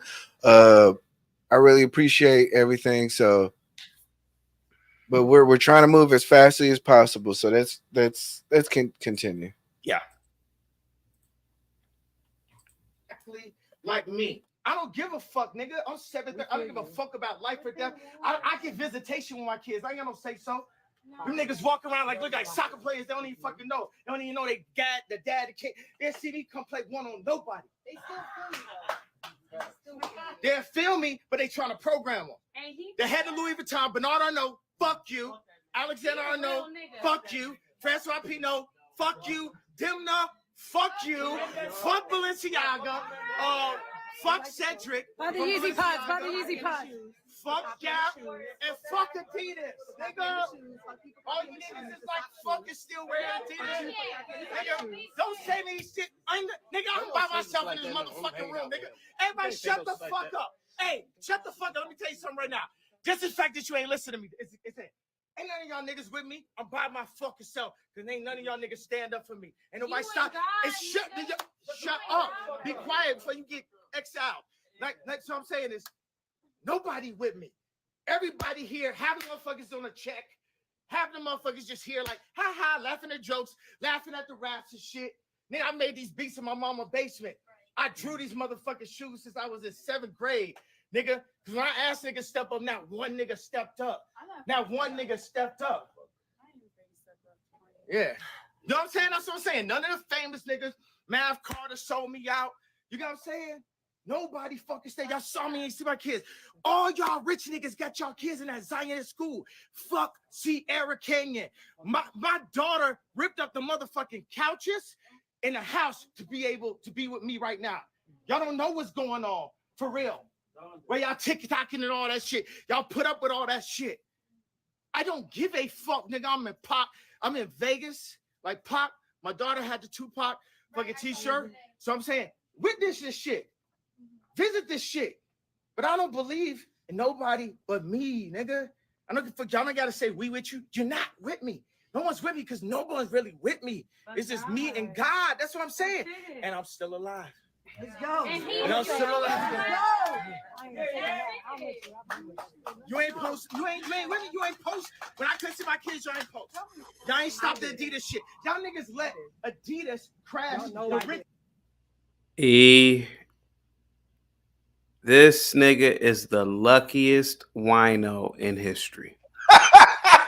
That's it, man. This is not a political conversation. This is a wino, a man who obviously has some sort of personality disorder, obviously on the spectrum of some sort of schizoid disorder, schizophrenia, paranoid schizophrenia. This man, and we've seen this man in black neighborhoods. This man is insane, man. And if he truly believes all of these things he's saying, take off those $500 headphones, take off that $1,000, because I don't know what he's wearing. If he believes if he believes Balenciaga and all these corporations so bad, get rid of them. What is stopping you from what is stopping you from saying, you know what? I want to bow out of society. A lot of whites do it. A lot of whites go off the grid. Hell, I've seen there's this black chick. She vlogs. She has a phone and she vlogs in her van. It's a black chick. She's a little BBW, but she vlogs. She went on. She said, I'm done with this. I'm done with this. She just goes off the grid. Now, has she completely gone off the grid? No, because she still lives in America. Why doesn't he just go off the grid and just not and not talk? He can. It's like this. Greta Thunberg. You know who that is? That's the activist, right? Yeah. How dare you? That little stupid little white bitch. This little bitch. How does she get to all those events? You think she walks? No, she uses a plane. She uses a jet. The biggest offenders of pollution, who leave the longest carbon trails, are global activists. So one thing is that, hey, Kanye, if you really believe that there's this big cabal of Jews who are undermining our society, just leave. Drop out of society. Why are you wearing those expensive headphones? But what it is that it's like a little kid. They listen to their parent. Their brain isn't really developed. So then they mimic the parent. We all did it when we were kids. It's even like with a lot of women. Like, you know, women don't really give a damn about politics, generally speaking. That's why a lot of women, for some reason, say, I don't like Trump. Well, why don't you like Trump, mammy? He racist. Really? What did he do that was racist? You just don't like Trump because somebody told you, and women don't care about politics, and you're goosing. You're okay. mimicking. All right. There's valid reasons why somebody would call Trump racist, but Wait, we're not going to give you one. Central Park 5. What about it? Calling for the lynching of black people. He called for the lynching of. I don't know if he called for the lynching. Yeah, he did. But it is very likely. No. He said that you should publicly lynch them and hang them in Times Square. It is very likely that those 5 actually did the crime. No, there's okay. Give me a second. Okay, you asked for one, I gave you one. But there's other reasons. He's been sued. He's been sued for his rental properties in New York, where if black applicants were to apply, they would circle it with a B or something. Could they afford it? Yes, they could, but they just didn't want black people around. So there's okay, other things that I can mention, but I'm not going to get into it. Look, there's a difference between racism and classism, and I believe Trump is the type of guy who, as long as you provide value, he's in your good favor. But no matter the race, you could be a rich Puerto Rican, he doesn't care, as long as you can provide him value. But he sees everything else as black and white, and he will more or less acquiesce towards his tradition, to his humanistic behavior of black people ain't shit. But if you're a rich black, I fuck with you. I never heard him say that. I just believe by his behavior. But that's beyond the point. Let's keep the video going. Keep it going. Let's keep it going. Everybody, I don't know. Salute to everybody that's in the chat. Like I said, I'm looking at your video. I'm looking at your comments. Please leave a like on the. How many likes do we have? We only have 18 likes. Hit the like button one more time for me. Can we bring at least one person up? Can we bring one person up? Yeah, I mean after the video. Like one. Okay. Do you have time or? Yeah. I have plenty of time. Let's bring like one person up or something. All right. I'm gonna drop the link now. We're gonna bring one person up. Definitely gonna have to be on camera. We're not gonna do we got to keep the production value high. So, but we're gonna continue with this video. Let's go. Wait a second. I put up one tweet, and then Ari Emanuel put, "Oh, we got to drop this nigga," and all niggas just watch. The only nigga that had the Trump hat, the only nigga that went and got them billions, the only nigga that's breaking through all kinds of ideas and fashion. I've been called a faggot so many times for tight jeans. You know what I'm saying? I got niggas from Chicago that I take care of that still trying to sell me. Trying to say I can't go to motherfucking GD. Nigga, I've been way bigger folks than you, nigga. You niggas don't take care of me. Right now, nigga. your thing is between you and God. Who you, shut up. Who you think, no, hold on. Who you think the old man called? You. When we put Drake on stage, who the old man called? You. You know what I'm saying? Does God put you in position? Nigga, just because I had a car, nigga, fuck everybody, nigga. You the biggest best. That's what I'm trying to say to you niggas right fucking now, nigga. This is what y'all been waiting for. Drake, this is what you've been waiting for. Jay-Z, this is what you've been waiting for. Kim, this is what you've been waiting for. All you niggas, look, let me tell you something. This is the way the world works. God is using him right now. Okay, be quiet for a second. Don't scream for a second. I love you, but okay. No, you got to get over. Hey, stop, sorry. Come down, please. God runs the world. Then under that, you got 1,000-year-old families, Medici. Under that, you have the Vatican, the Pope. Under that, you have the financial groups that control all your shit. BlackRock, Vanguard. After that, you have Putin. You have Trump. You have all this shit. And after that, you got what all this shit is. Entertainment. Hollywood. Take that, run that back, run into schools. I'm going to give y'all one last thing before I go. When I first put the tweet up, I was dealing with a divorce lawyer. And I explained to the lawyer what my issue was. And his response was to me, if you keep up this anti-Semitic rhetoric, then you won't see your kids. A nigga I knew said I couldn't have an opinion or I wouldn't see my kids. Y'all know who y'all fucking playing with? This is a vessel of God. He gonna burn all your shit down. I swear. I knew these niggas is trying to make surviving this way. That's why I sent it up while I was still in the high schools. Bill Cosby couldn't do shit by the time they got him. R. Kelly couldn't do shit by the time they got him. That's why I had to send it up. Because the same niggas that made him rich, the same niggas doing the documentary. And fuck Cootie, fuck you, because everybody saw that third episode. That's what the whole shit was about. Period. Me selling opioids. I'm not even bipolar and I got signs of autism from the accident. They're going to hit me with a fucking medication, have us selling opioids for them. They made me the face of bipolar. Okay, nigga, Big Pharma, where my royalties, nigga? For the fucking drugs you done sold off of the idea of Ye being bipolar. Don't say shit right now. Yeah. You know what I'm saying? They come here. I think I pretty much wrapped up. Still talking. Everything I want to say. Who are you? I'm just saying. Yeah, take out. Yeah, come on. Yeah, sorry. Come on. Ready? I'm just saying. I'm just saying. Come on. Nigga, take. They can make him.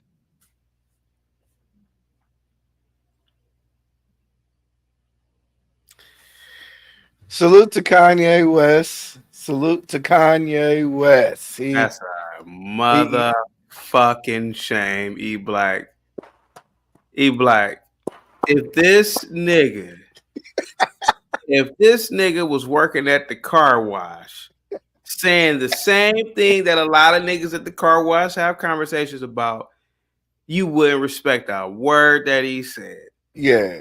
Let's be honest, man. Like, E, come on, man. What is he talk? E. Man, this is what that fake woke is, man. E, this is fake woke. He fake woke. He learned some stuff. He wants to spread his message. He's a vessel of God right now. Man, he's a vessel of mental illness, man. You don't wait. You have not heard. I've heard people say the exact same thing. It may have been more clairvoyant. It may have been more clear, but it's still. What is he saying? Okay, Putin runs. Okay, he runs Russia. Okay. And what is he talking about? He said, yeah, they run this, man. Yeah, I mean, Putin does run a lot of Eastern Europe. He's the president of Russia. Russia is one of the most powerful nation states on the planet, and let alone compared to the other Eastern European countries. Of course, what are you talking about? Who else should run? But let's be honest. There are, like Robert Platinum is saying, there are documents. There's information out here that right now, if I was to talk about, people would say, "E, you're tripping. Like you're what? Going crazy. Like what? What document? Let's talk. Do you believe in UFOs? Of course I do. I've always believed in UFOs. Okay. If you were to come out and say, you know what, I believe in UFOs. I believe that the army is, or there's a conspiracy, a global conspiracy to suppress alien visitations. People will consider you crazy. It's all about the information that you're bringing. It's all about the information you're bringing, and not only that, how you present it. If you present it in an academic state, they would say you're crazy. If you present it in a entertainment state, they would say you're crazy. No matter what. We have a man up there. I get it. Some of the things he was saying are true, but we have a mentally deranged man talking. He's all over the place. And he was. He was. Kofi says, I won't even call it fake woke. I do not use that phrase because to be woke is not a bad thing. I have to say Kanye West is mental health, and the whole thing, the whole world laughs at him when he has no value. Look, when I first became consciousness within my blackness, I started reading books, and I started reading Bell Hooks, and I started reading Langston Hughes. I just started reading every book that I could read in regards to history and to stuff. It enraged me. I became more agitated at the world because people would not understand why. Like, we're living in this situation and we're just wake up another day. So I can understand Kanye West's frustrations, and I can understand anybody else's frustrations. But what situation were you living in? Where essentially I was being treated as a second class citizen. I would get comments like, "Oh, you're smart for a black person," or "You don't behave like the other black people." And I would hear microaggressions against because I was just being black, and I didn't understand it because I was living in the most liberal society in the world, and I realized that there's a history that comes with my existence. What is wrong? Your existence has history. What is wrong with someone saying Hey, you're smart for a black guy. What is wrong with that? E, let me ask you something. E, let's talk. Let's be honest. Does African American culture promote intellectualism? Yes, we do. Interesting. Where do we promote intellectualism? We promote it in the way we talk.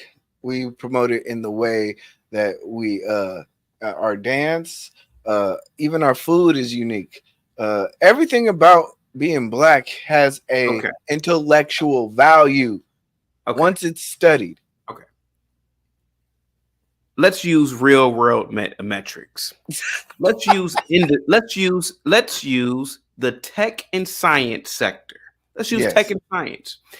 Give me the African Americans that have a tech and science company.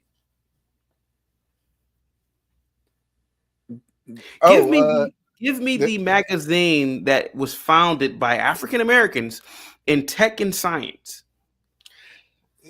You're asking me to answer a question. We're doing real world metrics here. Let's do real world metrics.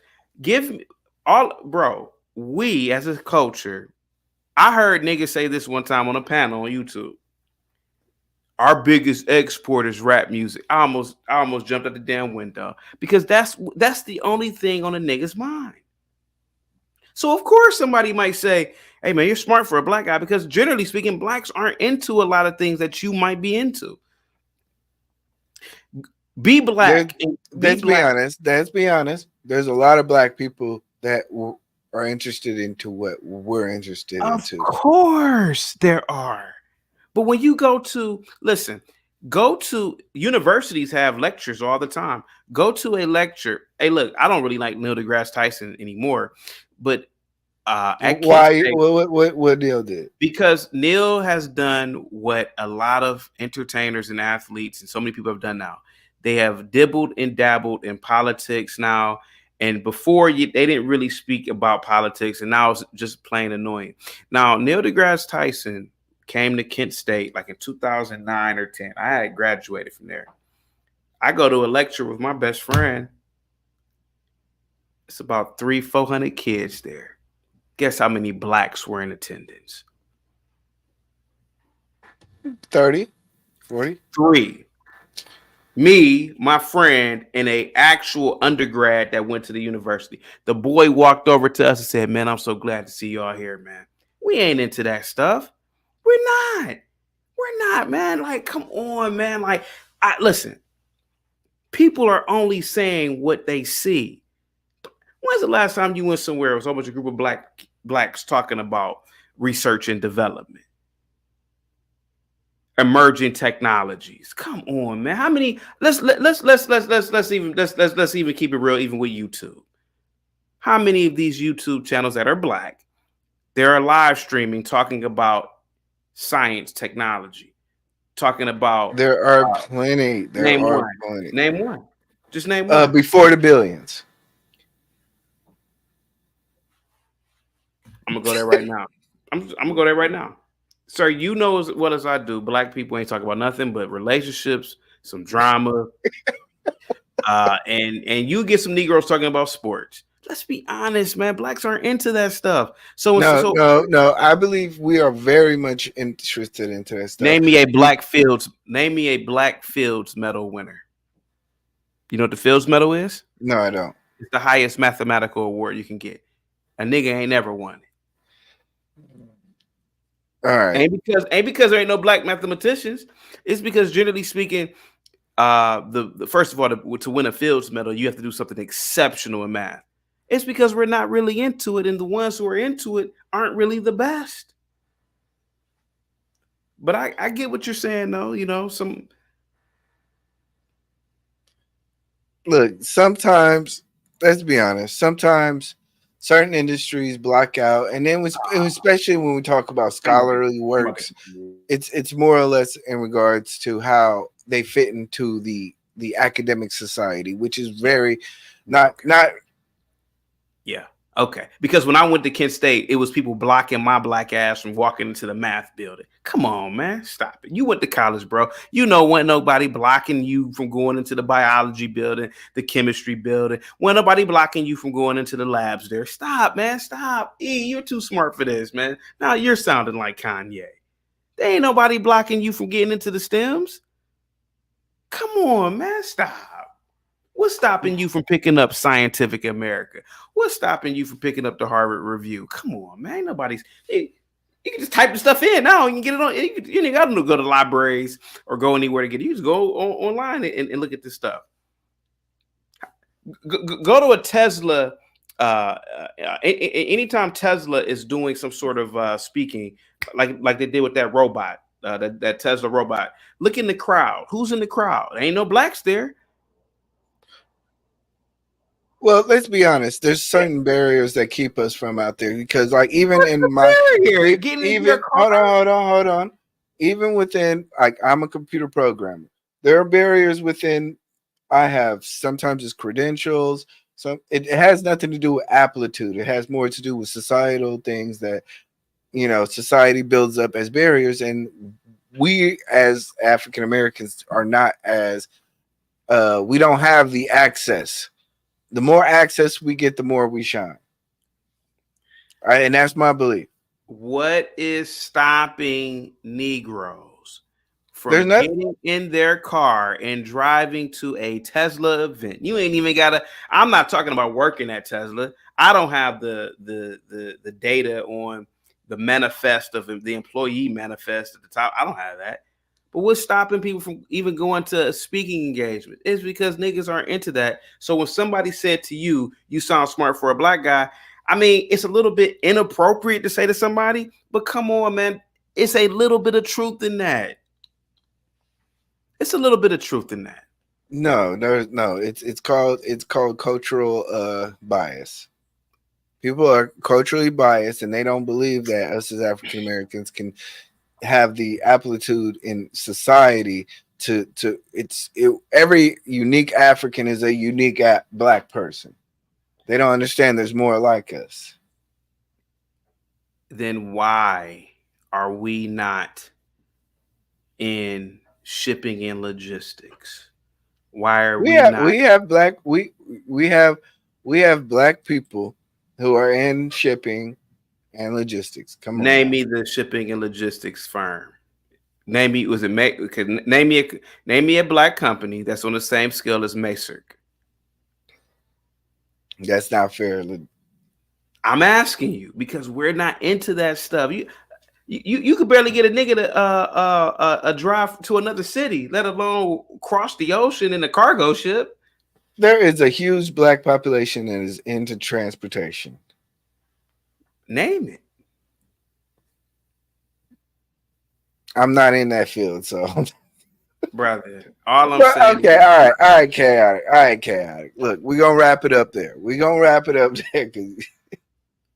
Nobody's calling in. Okay. No, nobody's called in. We'll work on that. But overall, final statement in regards to we talked about. We didn't even get to most of the stuff we wanted to talk about.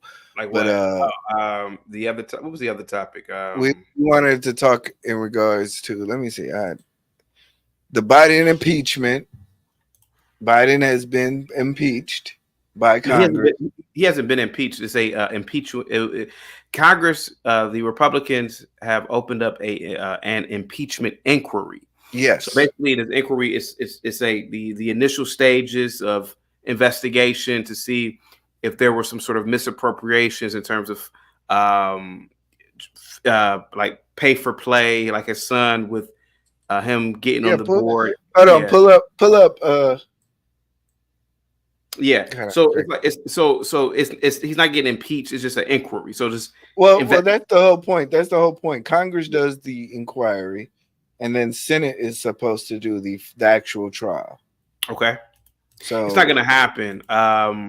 It's not going to happen. The Senate is democratically ran. It's democratic controlled. It's not going to happen. Yeah. And truth be told, to a degree, Hunter already looked like he's taking the fall anyway, so he looks like he's And then honestly, man, I don't think that Biden. I don't think that they're going to go all the way with it because Biden is But so. what's the actual evidence that they have against him? Believe it or not, from what I'm reading, there hasn't been any strong evidence presented by the Republican Party yet. But really? Right. Because, you mean the Republican Party would just do a show? Just well, they have committees, right? So they have a committee. They have Barnabas, please go away, man. They have Barnabas. I would like to say you are the first actual white man, second white man that's been on my channel. I appreciate your presence. Thanks, man. I feel the love. Not coming from CT, obviously, but I appreciate it, E.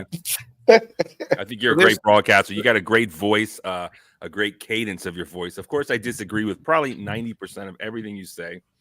But I don't know if you have any questions. You just want me to go off and get crazy, or what do you think there, sir? How can I make your show better? I would like to contribute. I would like to finish what I was saying. Can I do that first, Barnabas? Yeah, go ahead. So you have committees in Congress.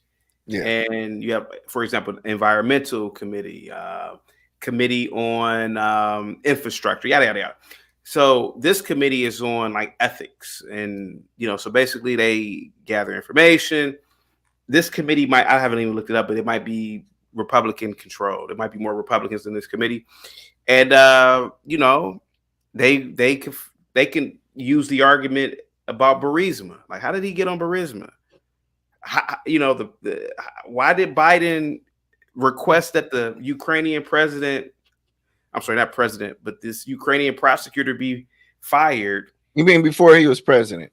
This was, I think, when he was a VP, if I'm not mistaken. But before he was president. Before he was president, yeah. So you're impeaching him for something that was before he was president. Right. Okay. Yeah. Look. I don't necessarily think that the Republicans have enough evidence in terms of an impeachment, but there are some shady things going on here, especially with Hunter. How did he spend $4 million on escorts and drugs, etc.? Now that was before he was president. That was when he was a VP. But where did all this money come from? But go ahead, Barnabas. Go ahead. I mean, what should I address first? Should we just talk about the Trump racist thing? I mean, it's just so tired. It's so cliche, and it's so wrong. Should I address that? No, you don't have to address that. We talked about the Arlington Cemetery. What do you think about the Arlington Cemetery? It is a special place that Confederate soldiers have been buried in. They have their own monuments that were built there. They're now being, by an independent group, removed. They're exhuming. I think. No, not the cemetery. The statues. I mean, that's honestly that's a tough one, right? They are traitors to America. That's for sure. But what are they going to do with it? Throw it away? Are they going to put it in a museum? Well, that is a possibility. It could be used for private property, put on sale for private property. I'm not that mad about getting rid of those, honestly. I know that might be controversial. I know you might be surprised on my stance on that. But they are traitors.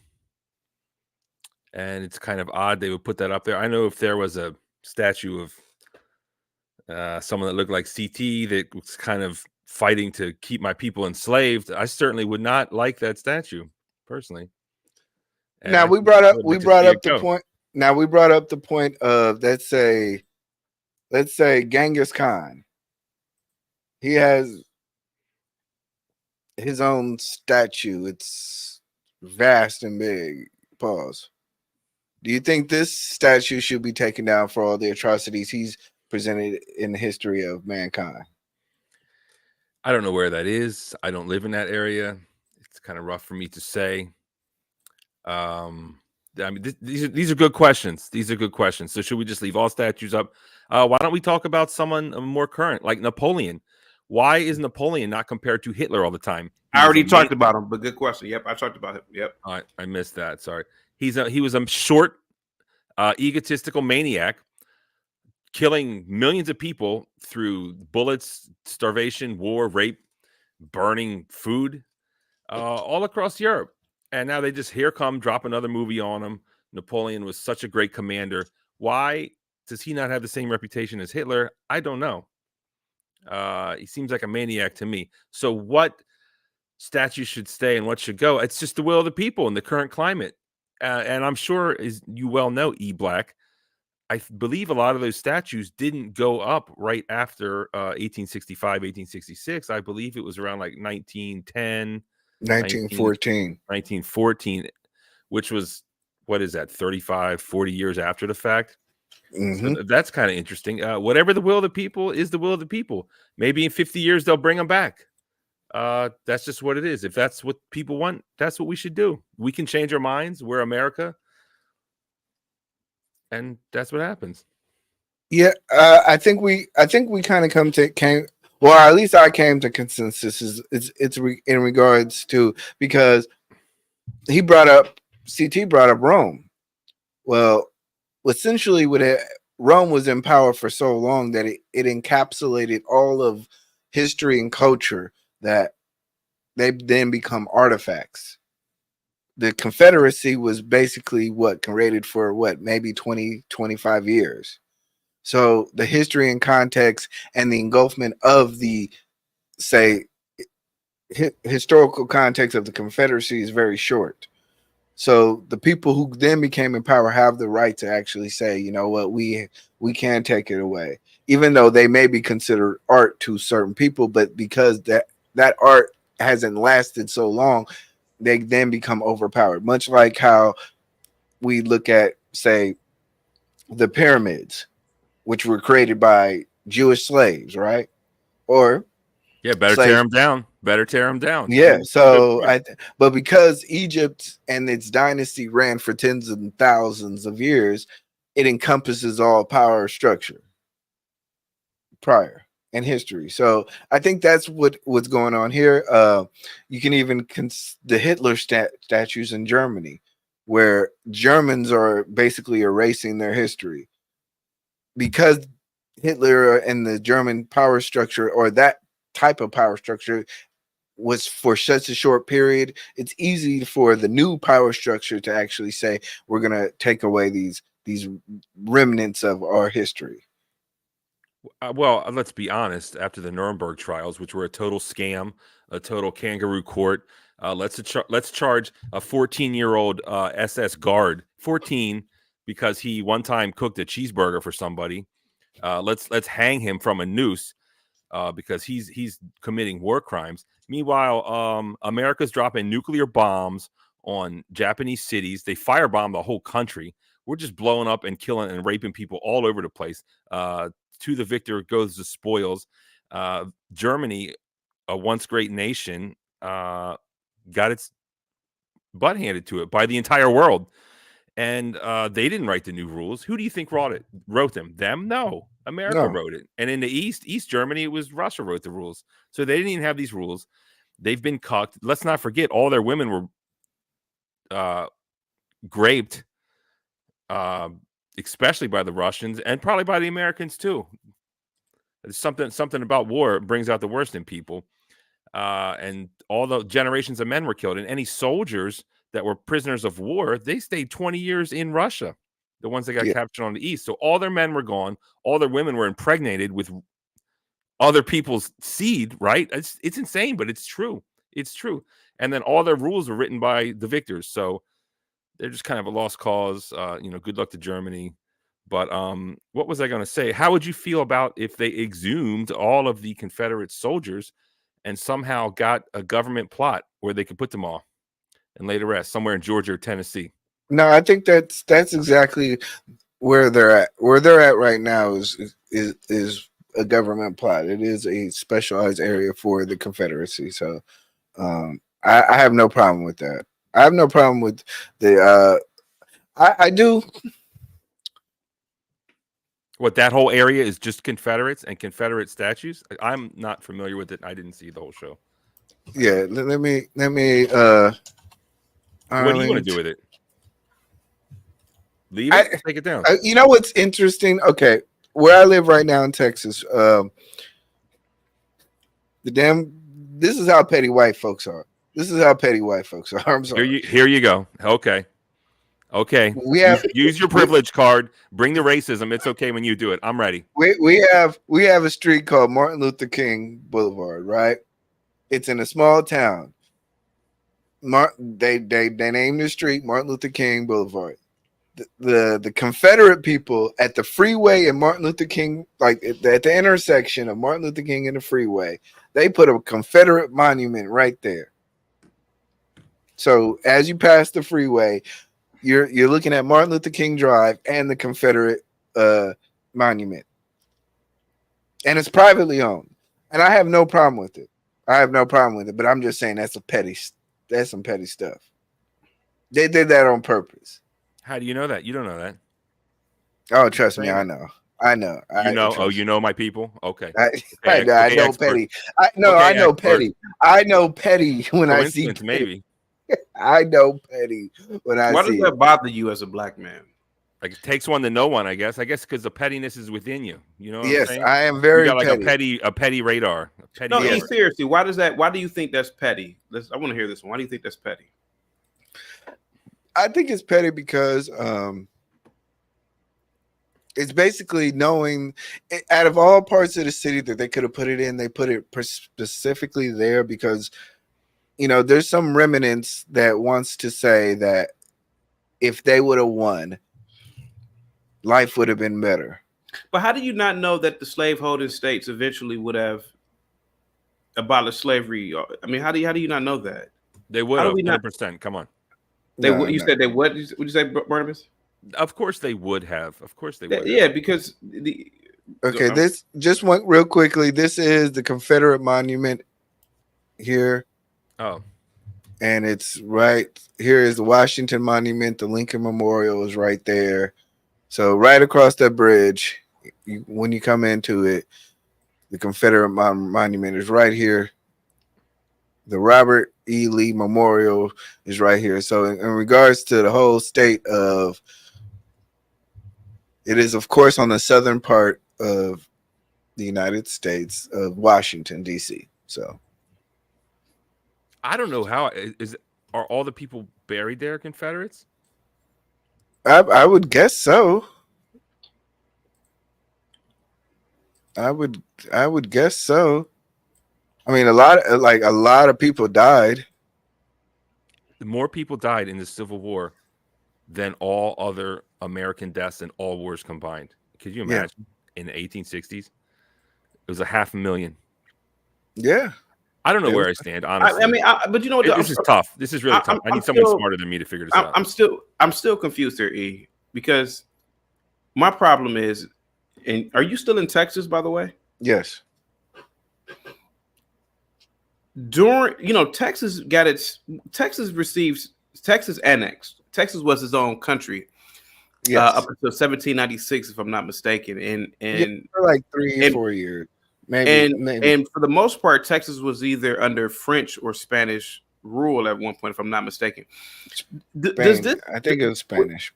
Yeah, dude, I'm seriously confused here because I'm pretty sure in Texas, all over Texas, there are statues of Spanish explorers, Spanish royalty. Why not take those statues down? Why not? Well, actually, you know what? Well, actually, I don't think there's that much there. I don't think it's a lot of Spaniards. I think it's a lot of Mexican or Texas history there. But Texas history, for the most part, is Spanish history, if I'm not mistaken. Yeah, but it's like for instance, what's that? In San Antonio, the Alamo. The Alamo, technically, at that period of time, Texas wasn't even Texas, or so America wasn't America. So that's a remnant. And in fact, I think that even the Alamo was a base that was taken over by Okay, the so Americans. okay, so here goes my argument, right? So I'm glad you said that, the Alamo, right? So the Alamo was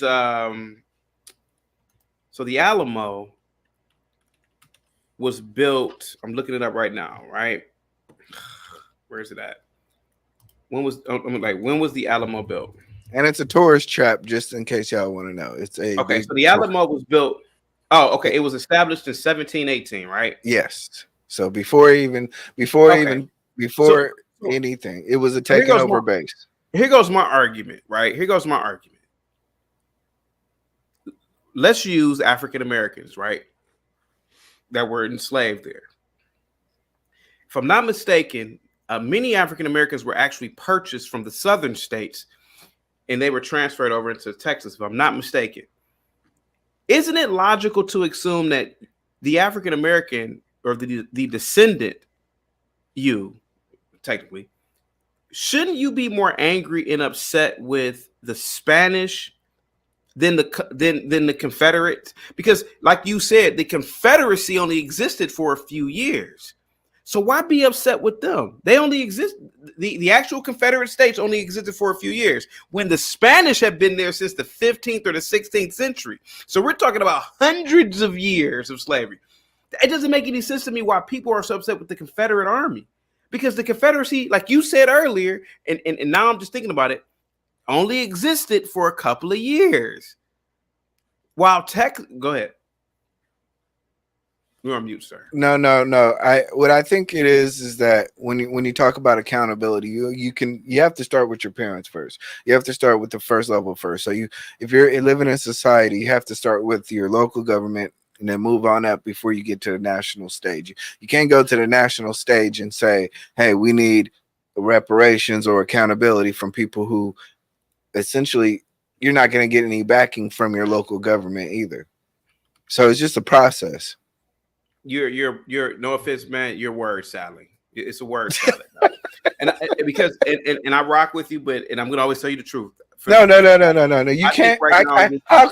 How can I hold Spain accountable if I can't hold America accountable? Because okay, here goes my argument. The Spanish built the Alamo in 1718. I just looked it up. Spain controlled a lot of what is now known as Texas. According to a lot of Black Americans of slave descent, their ancestors were brought over here in the 15th, 16th century. They were slaves under Spanish rule or French rule for hundreds of years. And then to get mad at the Confederate government doesn't make any sense. Now, to a degree, it does. But you even said it yourself that the Confederate government only existed for a few years, the Confederate States, right? So shouldn't you, as a descendant of a slave, supposedly, be more upset with the people who held your people in captivity longer than people who wanted to hold them in captivity but couldn't really do it because they were fighting a war? So a lot of your ancestors, you're not doing that. You're not doing that. But it's the truth. Your ancestors were slaves. But they're not Texas. They were not under the Spanish rule. They were under American rule. America didn't exist until 1789. My family is not from Texas. America. No. What you're doing is you're mincing events. When did America become a nation? The United States of America. 1865. It was 1789, my good. No. That's the Declaration. Oh my gosh. When did America become its own independent nation state? It was 1789. 1776. What are you talking about? No, the 1770. No. That's because the Declaration of Independence. 1776. You're right. That was a Declaration of Independence. However, remember during that time between 1776 and 1789, it was a continental government. It was continental Congress. It wasn't what we now know as the United States. I get what you're saying, but which is why I say 1865 is really the start of America. So if you're going by that logic, then why do you even care about the Confederacy at all? because the Confederacy didn't exist in 1865, right? It had ended. But why not get upset with the people who held your people in captivity longer? To me, it's weird, right? It's like you, Black Americans, you don't want to give the Spanish, the British, and I would even argue, because a lot of you niggas don't even talk about the Middle Eastern slave trade. It's like y'all don't want to give them smoke. Y'all want to give the poor white man who only had the country for what? 20, 30 years smoke. Wait. The poor white man. Okay. It's the truth. Think about this. In 1809, the United States of America, only 20 years old, abolished the importing of Africans over here. And nobody says, you know what? That was pretty instrumental for a government to do. This newly minted government did what other governments never did that have been in existence for 500,000 years. Wait. Who did what? The United States of America. You do realize France? You do realize France? Again, they abolished slavery before we did. Again, sir, you're not listening to me. In 1809, the United States of America, a newly minted government, abolished the importing of Africans. And I'm going to say it again.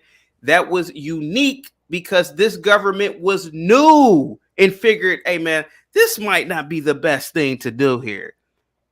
And what the problem is that we're constantly blaming the Confederate Army for wanting to keep slavery. But when in fact, what about the Spanish? If there was no Revolutionary War, your black ass would be speaking Spanish and you have a Spanish name and slavery probably would have never ended. Because you think the Spanish would have abolished slavery? Had they remained a real power? They did abolish slavery. What year? Let me look. France did not get rid of slavery first. They had what do you call Vietnam? You think they were like freely just working and getting paid?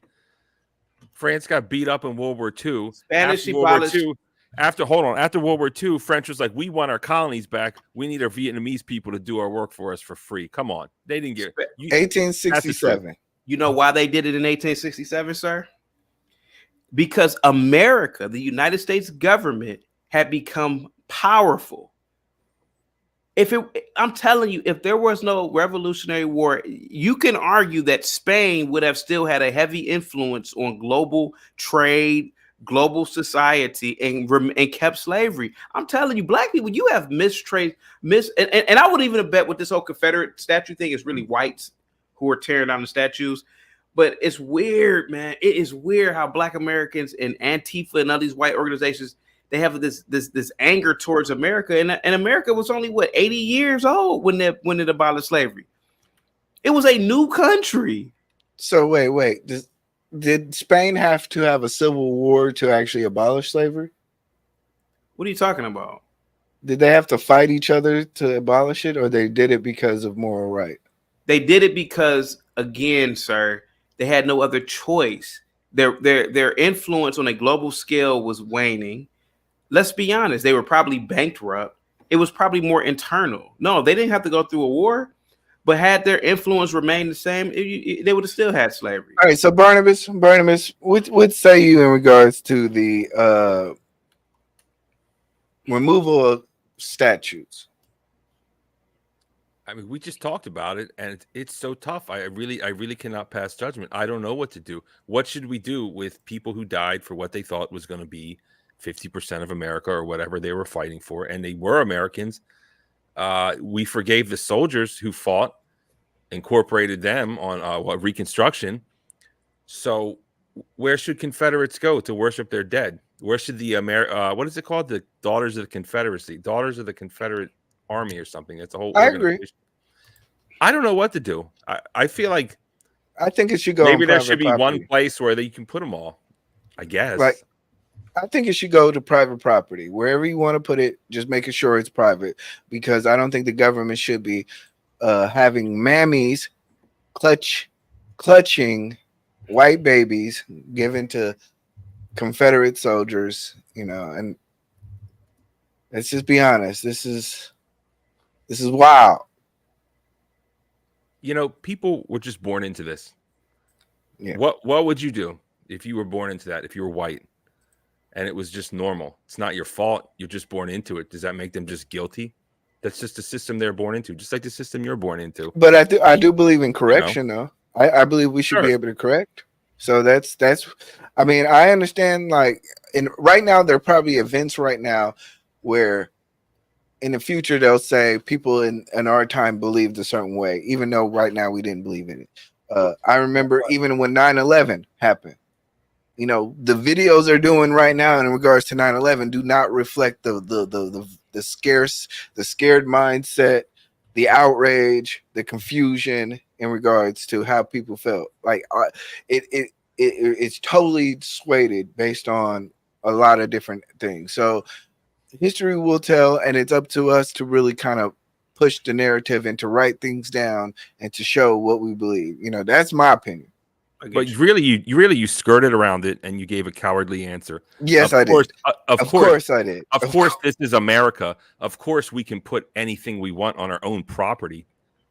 That's not the argument. So answer the real question. No. I just don't. I don't think. Should it be banned on government property? Should it be I removed? think, in my opinion, based on my knowledge of what the Confederacy was regarded to, and based on the number of lives that were lost in regards to the reason why, I don't think today's government should be sponsoring that type of message. And yes. Okay. Well, let me ask you a question then, eBlack. Let me ask him a question then. Okay. Xi Jinping came to San Francisco about a month ago. There were Chinese flags all up and down his when he was being, I can't think of the name of it escorted. Right now. He was being escorted. There was Chinese flags all up and down. Well, we fought the Chinese in Vietnam. What about that? Yeah. They were combatants of America. I mean, what? We fought the war. We ended the war. It was done. We move on, and now we're trade partners.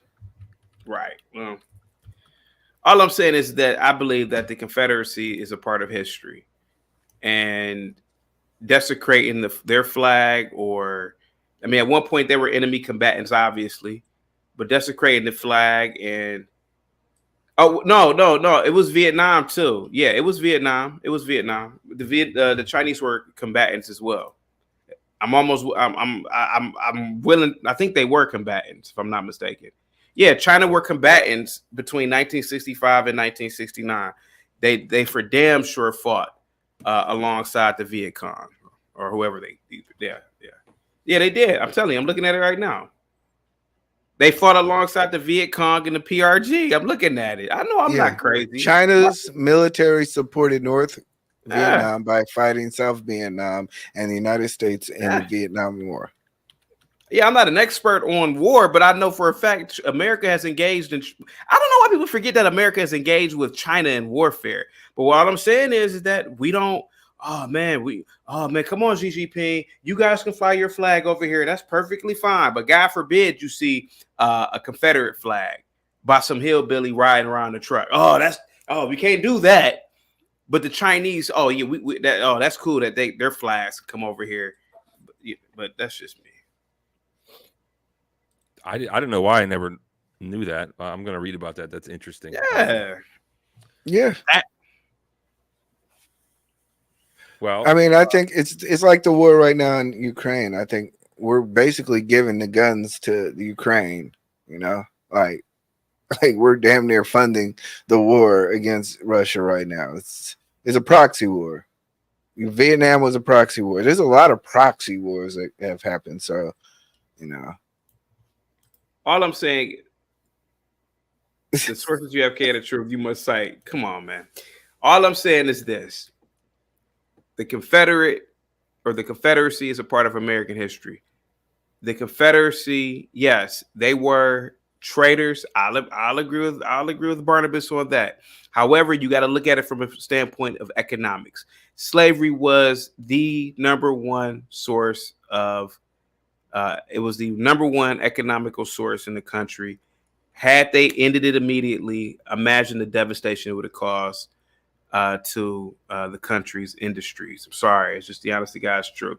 And if I had been back, and trust me, if I go back in time, I would have told them, you just can't end slavery overnight. It can't happen because the government, because the society is too heavily reliant on slaves. It's not. It wasn't like overnight.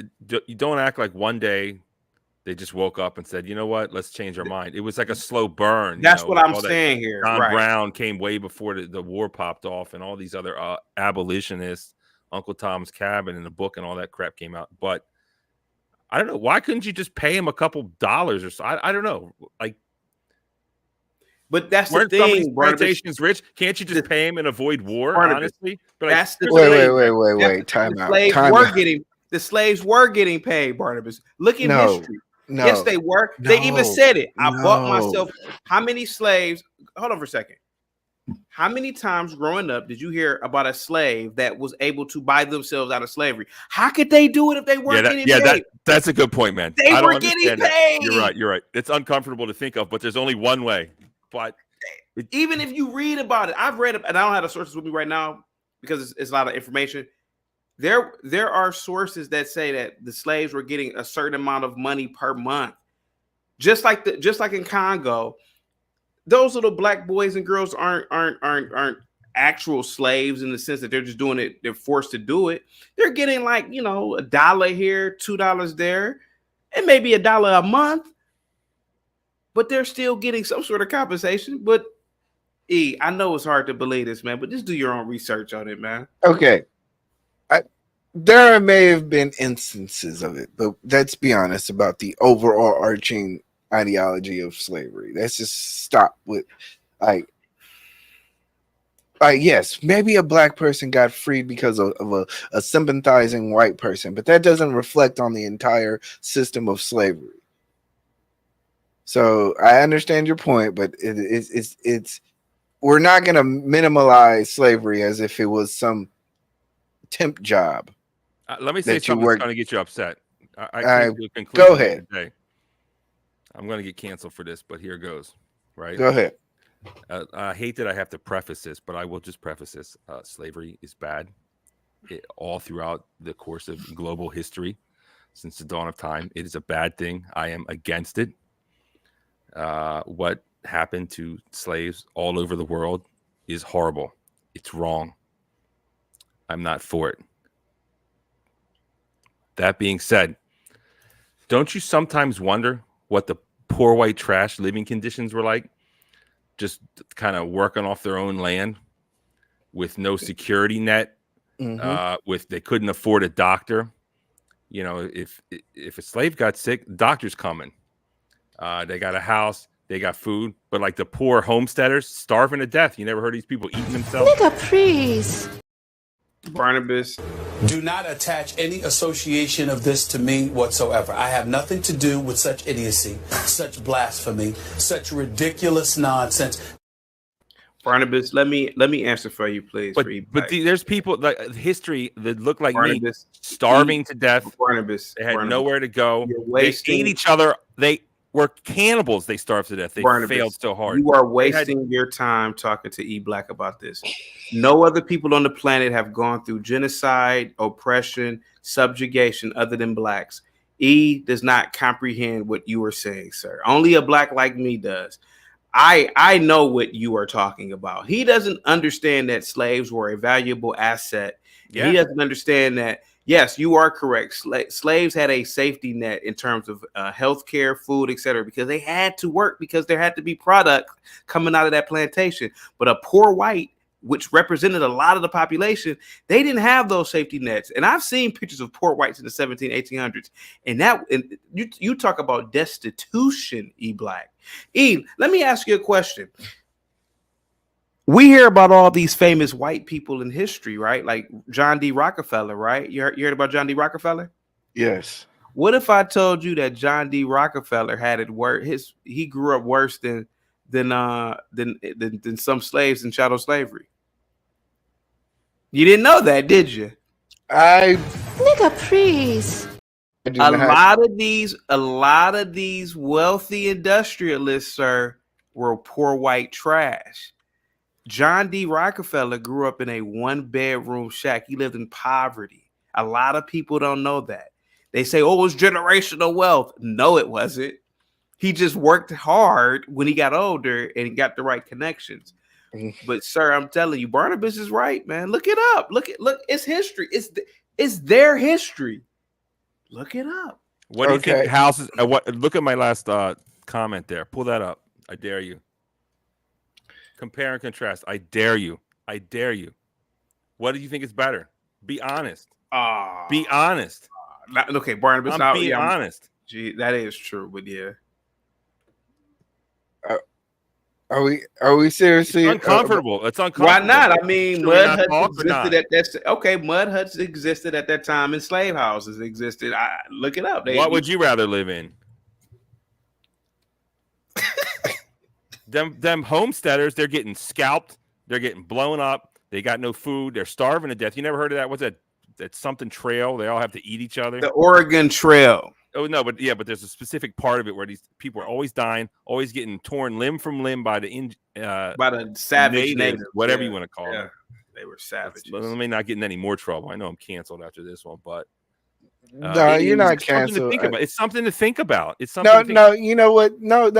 I actually like these type of conversation because it forces me to think outside of my own bias. Like, I don't agree. I'll somehow reconcile. With what?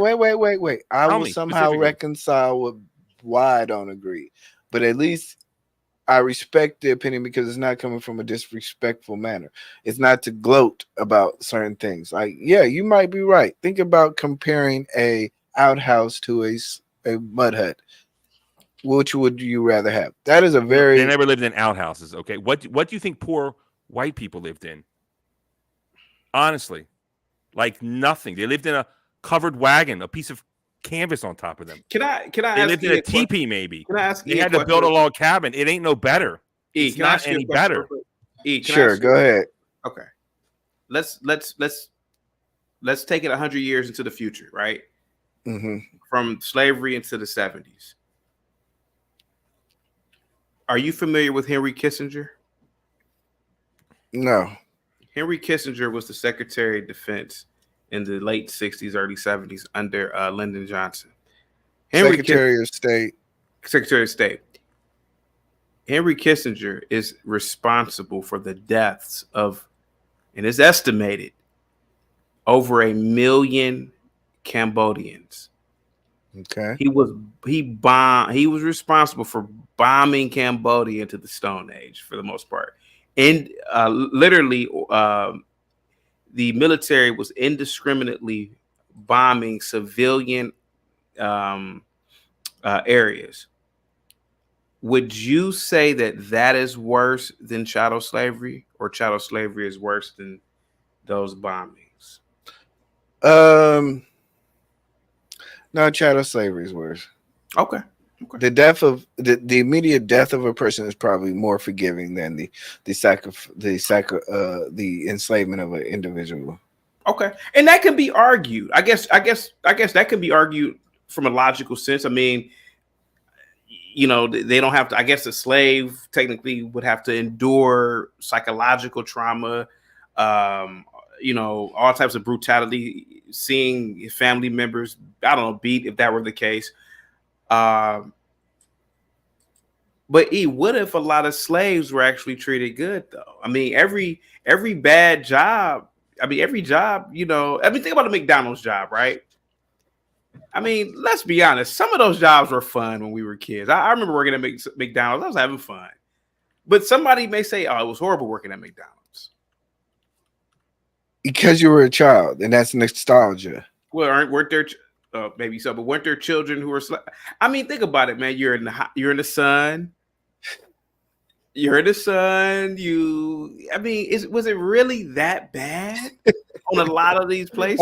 Hold on. Working sun up to Barnabas, sun? Okay. I'd rather work 16 hours a day For the and rest not of my get life. paid than not have a napalm dropped on my face. Yes. Yeah. You can call me weak. I don't care. If I had that choice, I would pick it.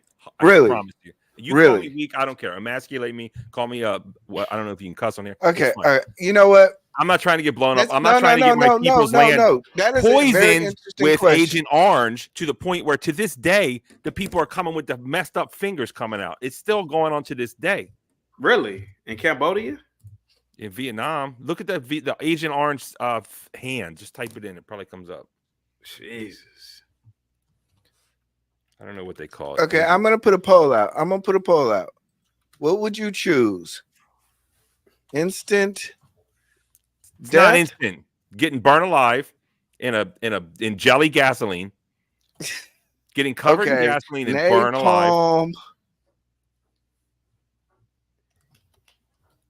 death. And E, I don't think that the amount, I don't, you know, some places in, you know, they have census records that go back. Some states, I think Texas only had about 4,000 slaves. There's what? Yeah, they have census. Are you, dude? They have census. Do you records. know the larger population of African Americans is in Texas? That's because of migration, sir. What I'm saying. No, it's not because of migration. When what are they growing in Texas? Honestly, when everything you can grow everything out here. Okay. When do we believe government data, and then when do we not? Because you can look at data. It wasn't that like you guys are killing me. You guys are killing me. Oh my God, sir! I put a poll. I put a poll out here. Yeah. Would you rather die from napalm bombing or slavery? Make your choices now. About 5 minutes, we'll make the we'll count the votes. Okay, no double voting, Barnabas. Don't be logging into your other pages. And CT, wherever it says, no one's going to sway my opinion. I mean, I would go for it's hard, it's awful, it's unjust, it's inhumane, but it's much better than getting blown up. I'm sorry, the mental brutality of it, the effects of my friends, my family, the humiliation as a man. I would think that's what hell is. It's the internal damnness of oneself. Instant death has no instant death is instant death. Hey, if I let me tell you something, and let me take your people out of it, okay? And this is the first time I heard something very thought provoking. Now I live in Maryland, where all this stuff. There's lots of historical stuff going on here, and I don't know if you've ever heard of indentured servitude. Indentured service. Now, apparently, you could sign on the dotted line back in the day, old Whitey from England or from wherever. Yes. And you could say, I will work for 7 years for a rich person on a farm, and after 7 years, they'll give me a I don't know, 40 acres or whatever, right? And when you first hear that, you're like, oh my God, that sounds horrible. And then you picture like all these inhumane conditions and this like person whipping you and stuff. But let me think about it. Like, that's probably not how it went down. And then also when you compare it to today, you have to work for 30 years to pay off a house. So almost that seemed like a good deal. Now, I don't know. I'm going to try to pull this back in. But do you really, this is really uncomfortable, right? But who cares? Let's just go for it. Do you really think every day was like hell? I mean, what do you think like a poor white person was doing? They're growing the same crops on their own, barely getting by and dying.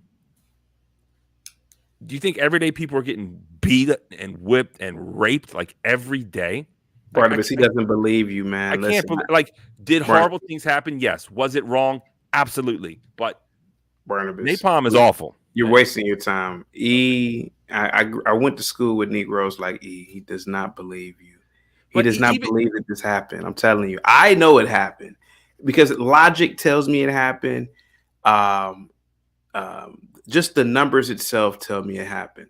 You just can't keep constantly beating people. I think what Barnabas is trying to do is he's trying to compare the lack of I understand the human condition of where you're working for something and nothing is, or the fruition of what you're working for doesn't come about, which may have happened with the poor whites. That's fine. However, being capped at the level of fruition is much worse on the human psyche. So having It somebody, is. I'm not even arguing that. I'm not arguing that. I don't even know what fruitation is. Can you define it? Fruitation? fruitation, Fruitation?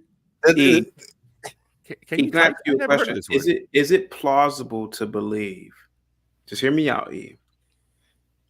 That a lot of the early Africans and a lot of the blacks who lived under the fruition. Sorry, give me a sec. Who lived under the colonial or the colonies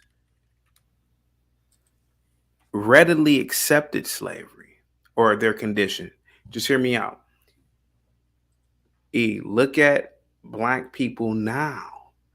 Look at how black people, they love working for whites. They love working for Arabs. You see stupid niggas in the corner stores. They in there, they get disrespected by the Arab. Tell me I'm lying. Nobody's hanging on the corner store. Nobody's hanging on the corner no more. You didn't hear what I said. Tell me I'm lying. If you don't go into a lot of the gas stations owned by Arabs, and it's some stupid nigga in there, he working in there, laughing and giggling, the Arab in there treating him bad. Tell me I'm lying if we don't see that right now in this day and age. Is it plausible to assume that we didn't have that shit back then? And you know, back then, a lot of people on the planet were really ignorant. You know, these some you got some stupid people now. Imagine 500 years ago when people didn't know how to read or write. I think you're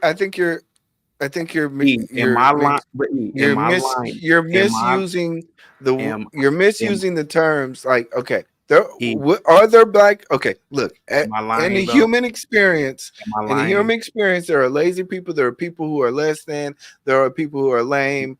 All that. No matter the color, but at least the human right to be who you want to be is valued more than anything else. All I'm asking you is, as a fellow black, no, don't do this. Am I lying, sir? Have you never not walked into an Arab store or some Indian store and there's some black in there and they're in there just working for pennies on the dollar and they're getting treated bad? Have you never seen that before? I know I've seen that. I've seen it. I've seen it up the street from my house. There's a 7-Eleven. This girl, she pays this guy $5 to wash the windows at the 7-Eleven, and it's not a black guy; it's a white guy. Okay. This type of stuff happens all the time. Once again, like I said, everybody has the right to live like that. I get that, but what I'm saying is it plausible to believe that a lot of those people back then readily accepted their situation? I believe a lot of Africans willingly got on those boats. Look at black people now. Look how fast black people will leave other blacks to be around. Hold on. I need to. Jesus cover me. Jesus, you will cover me. Say under the blood. Under the blood. Jesus, you will cover me. Jump on this. Listen. I'm sorry. I had to cover myself. No, let me jump in. Let me jump in. If you're born into something, it's just normal, Mr. E. That's the way it is. You think you're born into something, that's just the way it is, and all of a sudden you're going to fight the power and you don't know any difference? What do you think they're going to say in 100 years about you now? They're going to say, oh, look at this. This is unfair. It's unjust. He had to work for 30 years to pay off a house. It'll be unjust. But you don't know any better because that's just what it is. Oh, 30 years, I'll pay a mortgage. It sounds like a deal. Not everyone is just some revolutionary out there. People just accept their condition, and that's just the way it is. And for you to sit there and think that everyone's fighting against, it's just not true. It's not true. I disagree. I disagree. I think we all understand how human beings treat each other. I think the human experience, and there's certain innate human rights that we've all understood that we've had. The human rights of being happy, establishing one's family, and being able to take care of oneself is a universal experience that we've all have. I don't think any country anywhere in fact, if you really look at the countries that have the most suicide rates, they're the countries where they're the most poorest, and their government directly affects their ability to make a wage or a living. What are you talking about? Where are your stats? Japan has the highest Japan suicide is. rate, and that's exactly. And they have the most direct effect on how You said the most poorest. I think you were speaking fast. You meant the well, there's also other countries that have direct effect on their citizens' ability to make money, and they have a high suicide. Can I make one point real quick? Real quick, just yes. 1 point. Now, when I was a kid growing up, and I almost got my ass beat for saying this in class, supposedly, because I mean, this is in the 90s when they were really trying to brainwash us into the slavery bullshit. Every time they talked about slavery, they always brought up black women being raped by the white man. And I said, well, if that's true, why did the black women sleep with the black men? I mean, why did the black women sleep with the white men after slavery? And I gave examples of in the 1920s and 1930s. Man, to look in my teacher's eye, I'm like, if the white man brutalized the black woman so much, why would the black woman, her descendants, sleep with the white man? Could it be that was just some? Think about it though. E. If you live in a house and somebody's raping you, why would you want to continue? It doesn't make any sense. It don't make any sense to me. Think about even now, and I'm not knocking it. I don't care. I'm fighting for my life. Yo, killing me with this. We're not doing this. No, we're not doing this. We're not doing this. No. Why not? Why not? No. Why not? No. Okay. I'm sorry. Let's close this out. I appreciate Barnabas for showing up. I thought this was a conversation between kindred spirits, and now you're not. No, we gotta end the show. We're gonna end the show on that note. We'll bring it back another conversation, but we gotta end the show. You got to cure cancer or something? What's going on here? You about to solve the grand unification theory tonight? You can't answer that? We gotta end the show, man. Salute to everybody. I really appreciate everybody for showing up. This was Beware of the Fake Woke. We'll be back next week. We're not look, I'm done. Salute to everybody. Wait a second, I put the wrong thing.